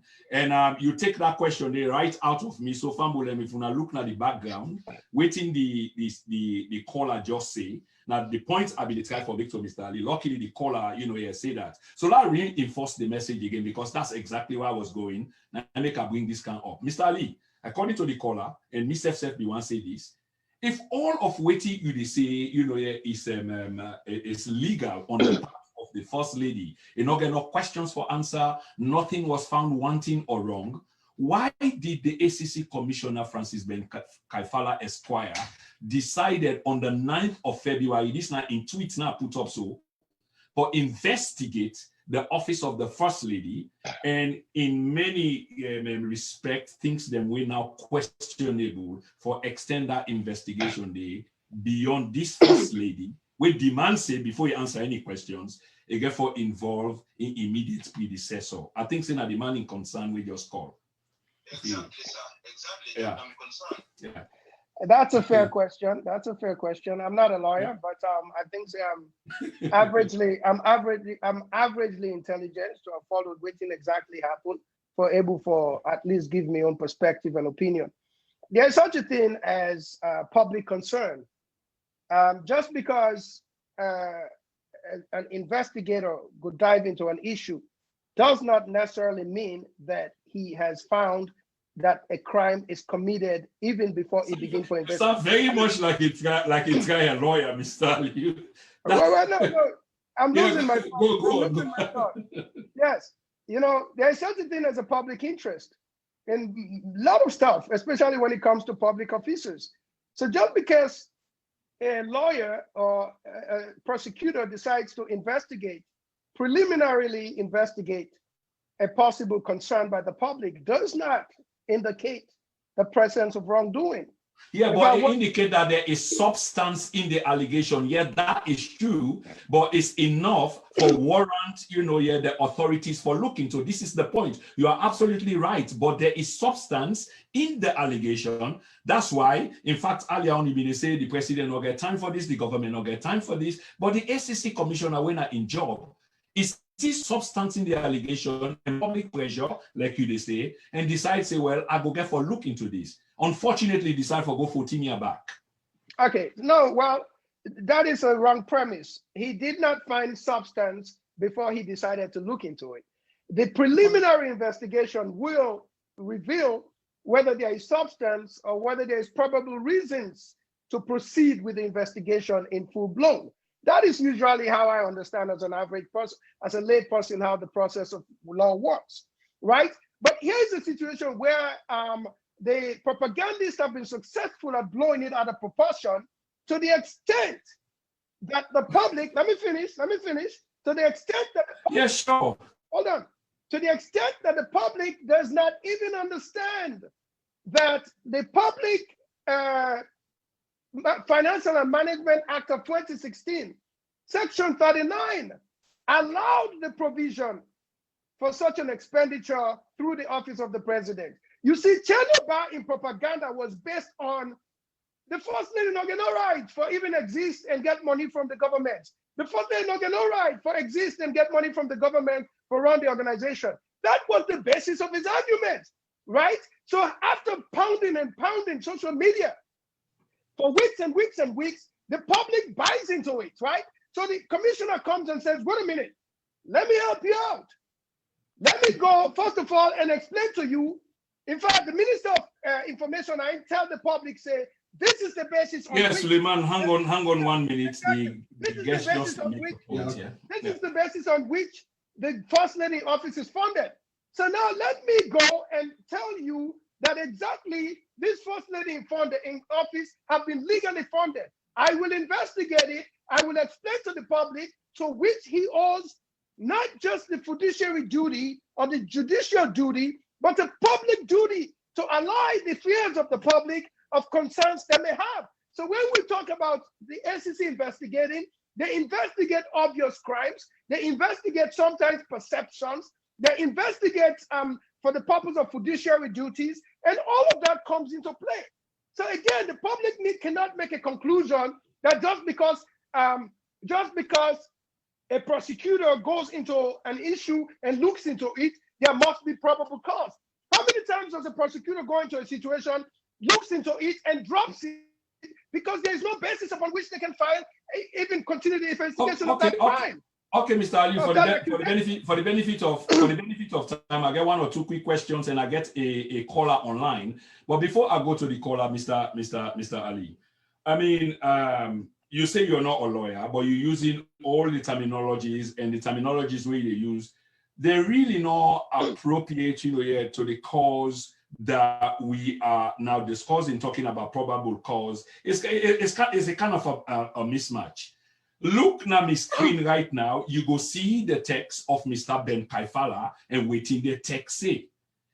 Because if they fail for mention and deliberately mention the African Express, because mentioning them will give them credence. But they mention other people, and so much so that outgoing U.S. ambassador, we in many respects is a friend or appear friendly with the Julius Maada Bio government, advised that, look, you guys, this is the thing, you have to look inward, not only outward, and that was based on waiting till they come out. The evidence is so compelling, even when you try for dismiss invoice for once. Now, the first time I hear you say invoice not to evidence, even though they're not judging it for test in falsity or reality, but it's been dismissed. And there must be an agenda, and this is the work of propagandists. You're accusing the other side of doing the same. I get a guest, I get a caller on the line, Mr. It'd be nice if I respond to that. You've just made a whole... No, okay, caller, hold the line for me, please, yeah? Let Mr. Allie respond to this, and then you can pose your question. Yeah, go on, Mr. Allie. Again, okay, sorry. But again, on the issue of... That's all right, sir, go on. I mean, fair time and fair thing. Again, on the issue of evidence, I still stand by my position that documents can be admissible as evidence. Documents cannot be admissible as evidence in a court of law or in any investigation. No, hang on right there, Mr. Ali, please. So you are absolutely right. But what you need for explain to Fambulem is on whose basis where a document cannot be accepted as a document where can be introduced as evidence. That's what you need for explain, because yes, it can be. I can explain that. So let's assume a given office buys makes a given expenditure, right? And that expenditure was justified, say, by Section 39 of the Public Finance Act. If it's an expenditure and an invoice for the purchase of a given item, and it was purely legal, how is that evidence? What makes it evidence? But what you are saying, you're contradicting yourself. At some point, the invoice has no validity because it was made up by a propagandist and a sensational person who gets an agenda. This is okay. No, I have prefaced my point with, let's for the purpose of argument, I still haven't validated the document that he gave. Nobody has. Have you? Do you know for a fact that those are legal documents? Authentic? Well, the onus, Mr. Ali, one final point. The onus is on the person that is being accused. And are you not aware that the accused don't already accept that this is true? And only they try to rationalize and justify why, even though she was caught out flatly saying from the beginning that this is not true. Now, as we speak, she's on record saying that this is true. And yes, I did, but this is why I did it for, before she was saying otherwise. Okay, for the purpose of correcting the record that you just misrepresented to the public, the owner is not only accused to prove anything. Just a second. The onus is never on the accused in any court of law in the world to prove their innocence. Never. Let me repeat again for the public. The accused has no obligation in nowhere in the world. Okay, Mr. Allie, you're not going to get away with that, sir. What I am saying, I'm speaking specifically in the case of the First Lady versus the Africanist press. The Africanist press came with receipts, forensic evidence, receipts, bank receipts. If I produce your bank record, okay? If I produce your bank record, and bear in mind that the Africanist press is up against very powerful people with affluence, with influence, with money, with connections, and they talk about a government. The Africanist press media is a media entity registered in the United States where you reside, Mr. Allie. And you know how strong the rules are in terms of smearing and etc. And the power where the people that are being accused now by the Africanist press get. So if the Africanist press was as guilty as they try for make an appear, say that they try for smear these very dignified people, don't you think that they will have taken legal action, litigate, or whatever you want to call them, against the Africanist press? But up till now, they haven't done so. Instead, they are on the defensive, prompting the ACC boss for initiate an investigation. Okay, let me respond to that again. Please do, and then we go to the caller. Mr. Caller, do the final one. This way Mr. Allie talked on, then you go speak, sir. Sorry about that. Once again, yeah, go on, Mr. Allie, please. Once again, the accused is under no legal. Prince, how are you?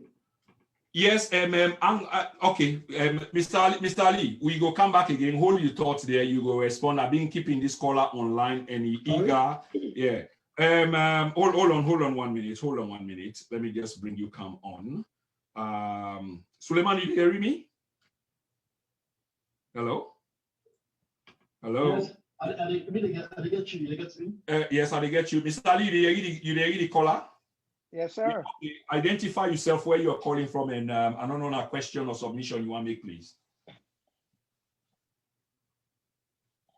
Hello, caller? Yes. Leone. Yes, the guest they hear you. So identify yourself, where you're calling from, and then you can make your points, please. Okay, Mr. Sulaiman for now, I call from Australia. Okay. And I mean, just to follow this show, although, I mean, it's so hurtful. I mean, I did not be for a person like you, Prince. I don't actually even listen to Emmanuel Allie. I just share a video, I mean, a photo of Emmanuel Allie standing with the bios, having a cozy photo. This is just, I mean, the reason why I call, I could just tell you about the twisted and bent characters that we back in our country, we don't create with problems today. This is like Maada Bio, President Maada Bio, we talk say, we all folk stand together and fight corruption. But can you imagine today they don't become so disgusted because corruption will come right at the doorstep. And now corruption, they can fight with back, and we know they actually agree. You know, when I hear you, Emmanuel Allie, you're a very deceptive kind of person. And you are the same 90% of clannish thinking, Seraphines, like you always refer to. We are always the sympathy of a country. We are they always stand on the wrong side of history because we are connected to political parties. I mean, if you don't know me, I am somebody where people let me associate, say, I was an APC until people associate in 2015 to 2018 because I stand on the side of truth and nationalist. And I actually spoke truth to the APC. Oh, the problem of today at the SLPP, we don't actually ever get that audacity for actually think Sierra Leone first. This massive theft, if God not let God bless Chernobyl and Africanist first, the whole nation, like I tell you, we were actually believing in the Africanist press. We were actually following them. We were, in fact, the evidences then, who would have First Lady not deny, he can't defend himself. Chief Minister not deny the evidences against him, he can't defend himself. So who and you, Emmanuel Alie, why just share your photo just now, Maada Bio, they have a cozy photo show and everything. They can't actually convince callers that you are actually honest. You are not honest. Okay. Now all belong to the twisted and bend Sierra-Leoneans. Then when they look at sheets, it's still a color chocolate. Okay. And we are not going to actually be taking this. Thank God, social media is for everybody. This is just a short contribution. I really appreciate the call from all the way. Yeah, I really appreciate the call from all the way Australia, Mr. Suleiman Fona. Many thanks. I think say the guest did hear you, but of course now in position and the way it take. And Mr. Allie, one final moment, yeah. Before I ask you for wrap the show up, this is now my final question to you, and you still get opportunity for wrap up the show and espouse your values and your views. So you see something. This is something that we do here. No, I'm not taking any calls anymore. Yeah, we fight into this. Next time we will take calls. I'm not taking any calls anymore, please. This is not a call out show. Yeah, I don't take the guesting time up too much, and we appreciate that. Sorry about that, caller. Next time we'll do a calling show. I know say Mr. Allie will attract people later on into the show if I don't tune in earlier. So much thanks. Mr. Allie, this is the thing. This is the thing, sir. We live in almost topsy-turvy time, upside down town. And me now a fan of George Orwell, and it almost seemed like we live in Orwellian time where everything looks like a kind of upside down. Mr. Allie called people propagandists, people and call Mr. Allie propagandists. People and get agenda. Mr. Allie does have agenda, although yeah, he doesn't say that he's got agenda. But somewhere in between, here lies the truth. And it's not like the truth is kind of elusive. Now, we're not willing for, you kind of say it. And I learned a lot from this conversation me and you have here tonight, because the point we will try to make, is like for uplift to so that the country becomes so much better. Like I say from the beginning, it's just that the approach is sort of different and the blame game is on. The country is becoming very polarized. Identity politics is on the rise. But here are the things in terms of promises, Mr. Allie. President Bio won the presidency less than 3 years ago, given a mandate by the people of Sierra Leone, because it came with this this notion, this view, this thing we capture the minds of Sierra Leoneans, a new direction. Because we can equally say people were fed up with the old direction. So therefore, a new direction resonated with the people, and the people and give the president a mandate. But almost 3 years on, the economic problems then which you paint like you paint them rosy, and I find them difficult for accept, sir, because it's not rosy at all. The finance minister who you heap praises on, being tell we say in 6 months' time, it will fix the economy, the bread and butter issue, and it being captured that moment again about bread and butter issue. But almost 3 years on, Mr. Allie, the bread and butter issue continue for be difficult, and with people and continue for struggle. Like I said, part of the program again, there could be reasons, here for this, but that has not been articulated to our people, because when the president speaks, like for example, this year, the president who barely speaks, even when he's a short cryptic notes them, he said, the year ended badly. The president accepted that, but Mr. Allie won't accept that. You paint a rosy picture. But President Bio, who you support unconditionally, he say the year ended badly. I know they quote and verbatim, but that not been that he imply. So he asks we for reflect on the past year, and this year should be a year of optimism. Asks we for have optimism. These are the president's words. And that was in acceptance of what happened. Hopefully you can reflect them views then, Mr. Allie, of the president, and the hopes and aspirations, other than making it appear as if it's real. So in ending this program, waiting we do know from the records is things are difficult. We talk up, you like to talk about a lot about the Human Development Index, something we support, because in the context of national development is very, very important. But I hate for play this card because it seems like it's specific people that are being employed, specific geography or demography that are being employed. And this is difficult for promote the presidential agenda of HDI. So, Mr. Ali, you get the floor, sir. You can go as long as you want for go. We get about 5 minutes. So 5 minutes of talking is quite a good time. So the floor is all yours, sir. Thank you so much again for coming on the dinner now. Yeah, well, I don't know which context in which you are quoting the president. I'm sure you're not quoting the president. Now, in New Year message, sir. Well, I'm sure you took it. I'm sure you took it out of context. For all we know in Sierra Leone, significant improvements have been made in education.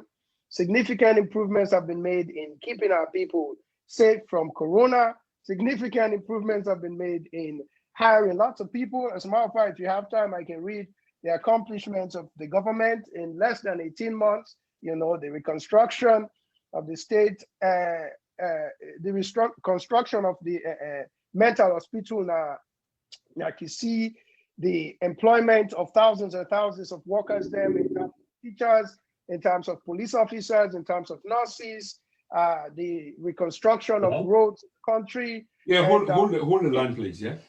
I mean, yeah, Emmanuel. Yeah, you go get for forgive me. I'll give you the opportunity for wrap up. But Emmanuel Cole is a strong SLPP man, a defender of yours, a defender of the party, and I feel say he go try for tarnish me character, say I not get opportunity for let talk at a time where he call. Hello. So I beg you, let him speak. Yeah, Mr. Buck, can you hear me, sir? Buck, you hear me? I can be able to hear you. Hello? You hear me? Hello, you hear me? My contribution is actually to. First of all, you hear me? He has basically been very professional, and I think Mr. Prince, you have to protect your guest.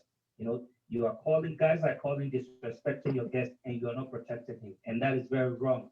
And I think you need to actually apologize to your guest because it's very unfair. You know, you have allowed guys to call in and disrespect him, and you are not putting them in check. So that's what I want to say. It is very unfair and biased. Okay, Mr.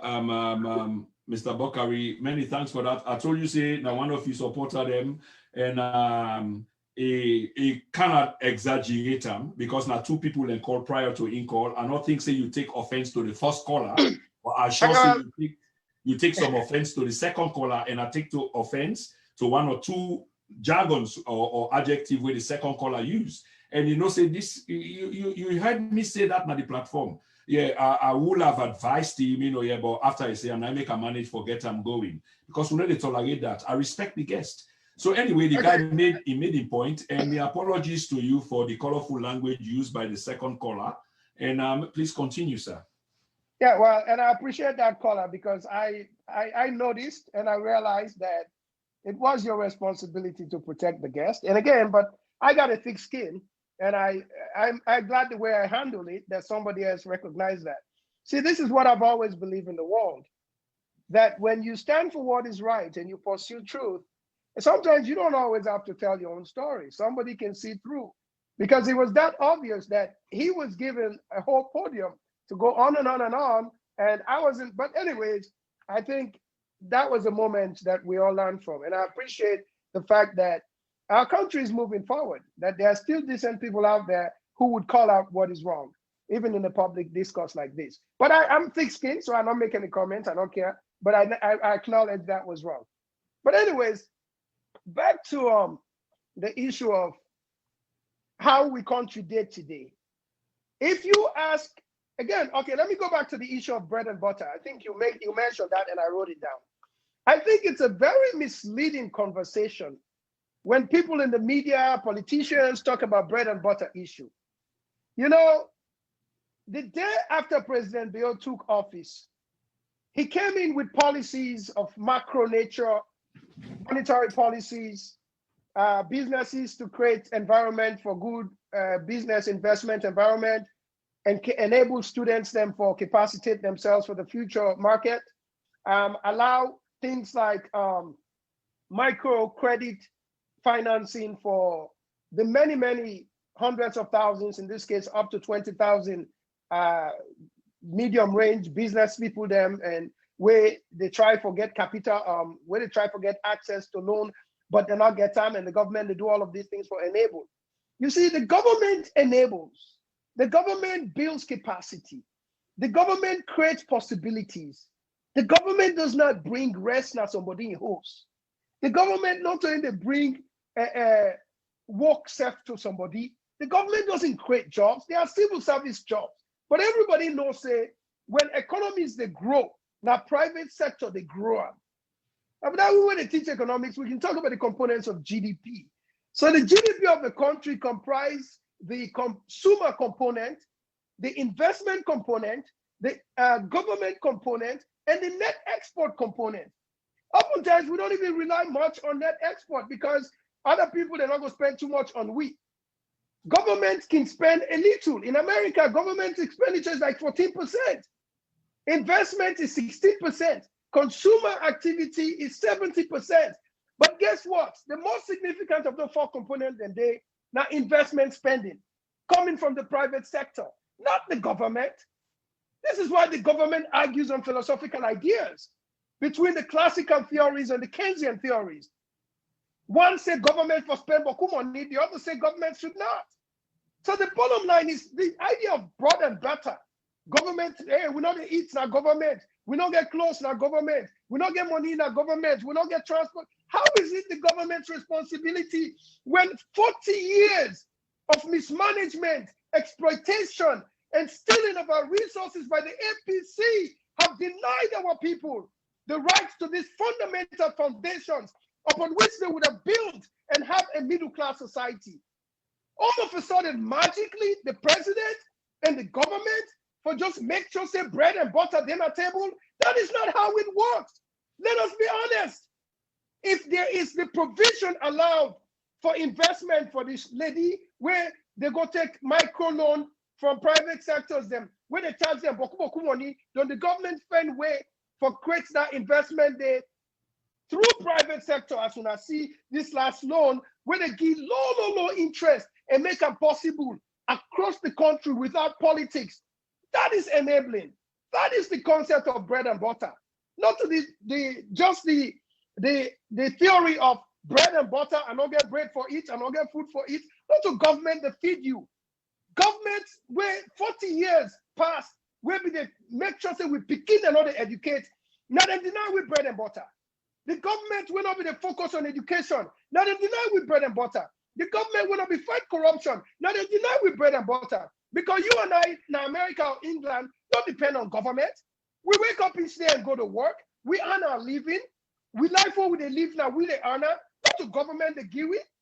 When government workers and the work self, then for be productive. Not to give them, they give them.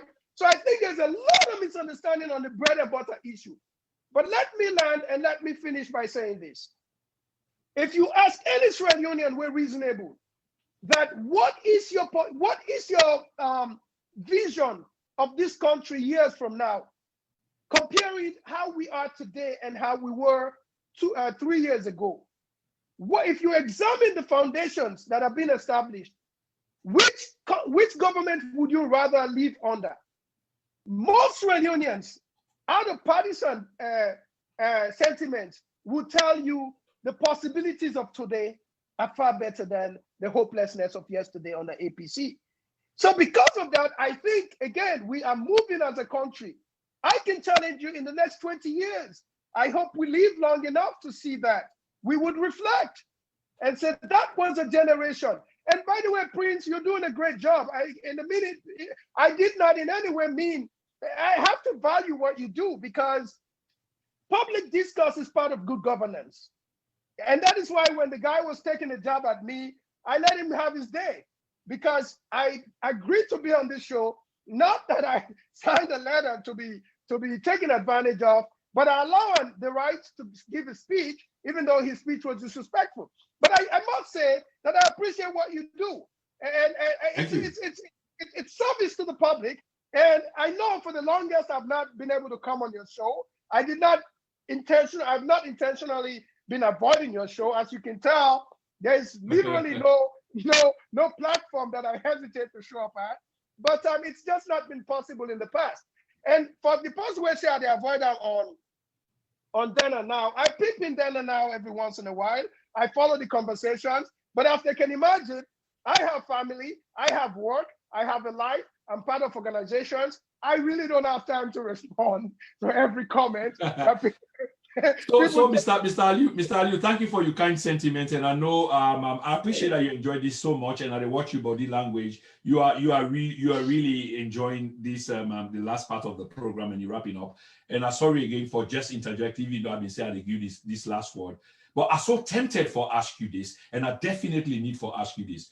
Do you see? You've never said anything wrong about President Bio in government, which cannot be perfect because it's a government, but you've never ever said something, which hopefully, you will like foresee corrected. Will you take this opportunity, and they put you on the spot now, Mr. Allie, for take this opportunity, at least for criticize the government somewhere, because it's not perfect, it's a government, and President Biona Motaman, Fatima Biona Motaman, so they are prone to err is human. But never have you accepted any wrongs. Instead, you keep defending and defending and defending. And this is what people, find hard for contemplate with. So as you did now, yes, this night, finally, do you see any wrong or something we put a different way, something where you hope for see differently, the government do differently? I think that sounds better for you. Yeah, Mr. Kurma, I think, no, you phrased the premise of your question correctly. I actually like it. And I'm more than happy to engage and explain to the public what my role is and the role that I play. I think you have as well been very curious as to why I have maintained the demeanor and the position that I have maintained over the years, many, many years now. So here's the deal. You are right. There is no such thing as a perfect government. Governments make mistakes, and governments will admit that they make mistakes, right? That is true. To be human is to have the capacity to make errors. That is just part of life. The question in this political community or in this political landscape is it my responsibility to perform the role of the opposition? Why would anyone want to rely on me to highlight a mistake that any government I support may have done? How unfair would that be? You bring the mistake and we can debate it. But it's really, and again, Mr. Prince and Mr. Kurma, yes, a lot of people, even my friends, every once in a while, until they understand, I was on the radio in Moyamba, and a friend of mine called in, and he's part of civil society. And so he had issues with Emmanuel always taking position. Emmanuel always taking one-sided position in terms of promoting the work of the government. And I was honest with him. I said, look, you are civil society, I'm not. The media has a role, you have a role, opposition have a role, I have a role and a perspective. I am giving you my perspective. You can argue with me on the basis of the foundations and the facts of the argument that I present. That is where I encourage people to do. So people shouldn't be worried about me making the argument for the opposition. I refuse to do that. They can make the argument. I would make my supporting argument. It's like asking the prosecutor to help the defense win his case. How do you do that?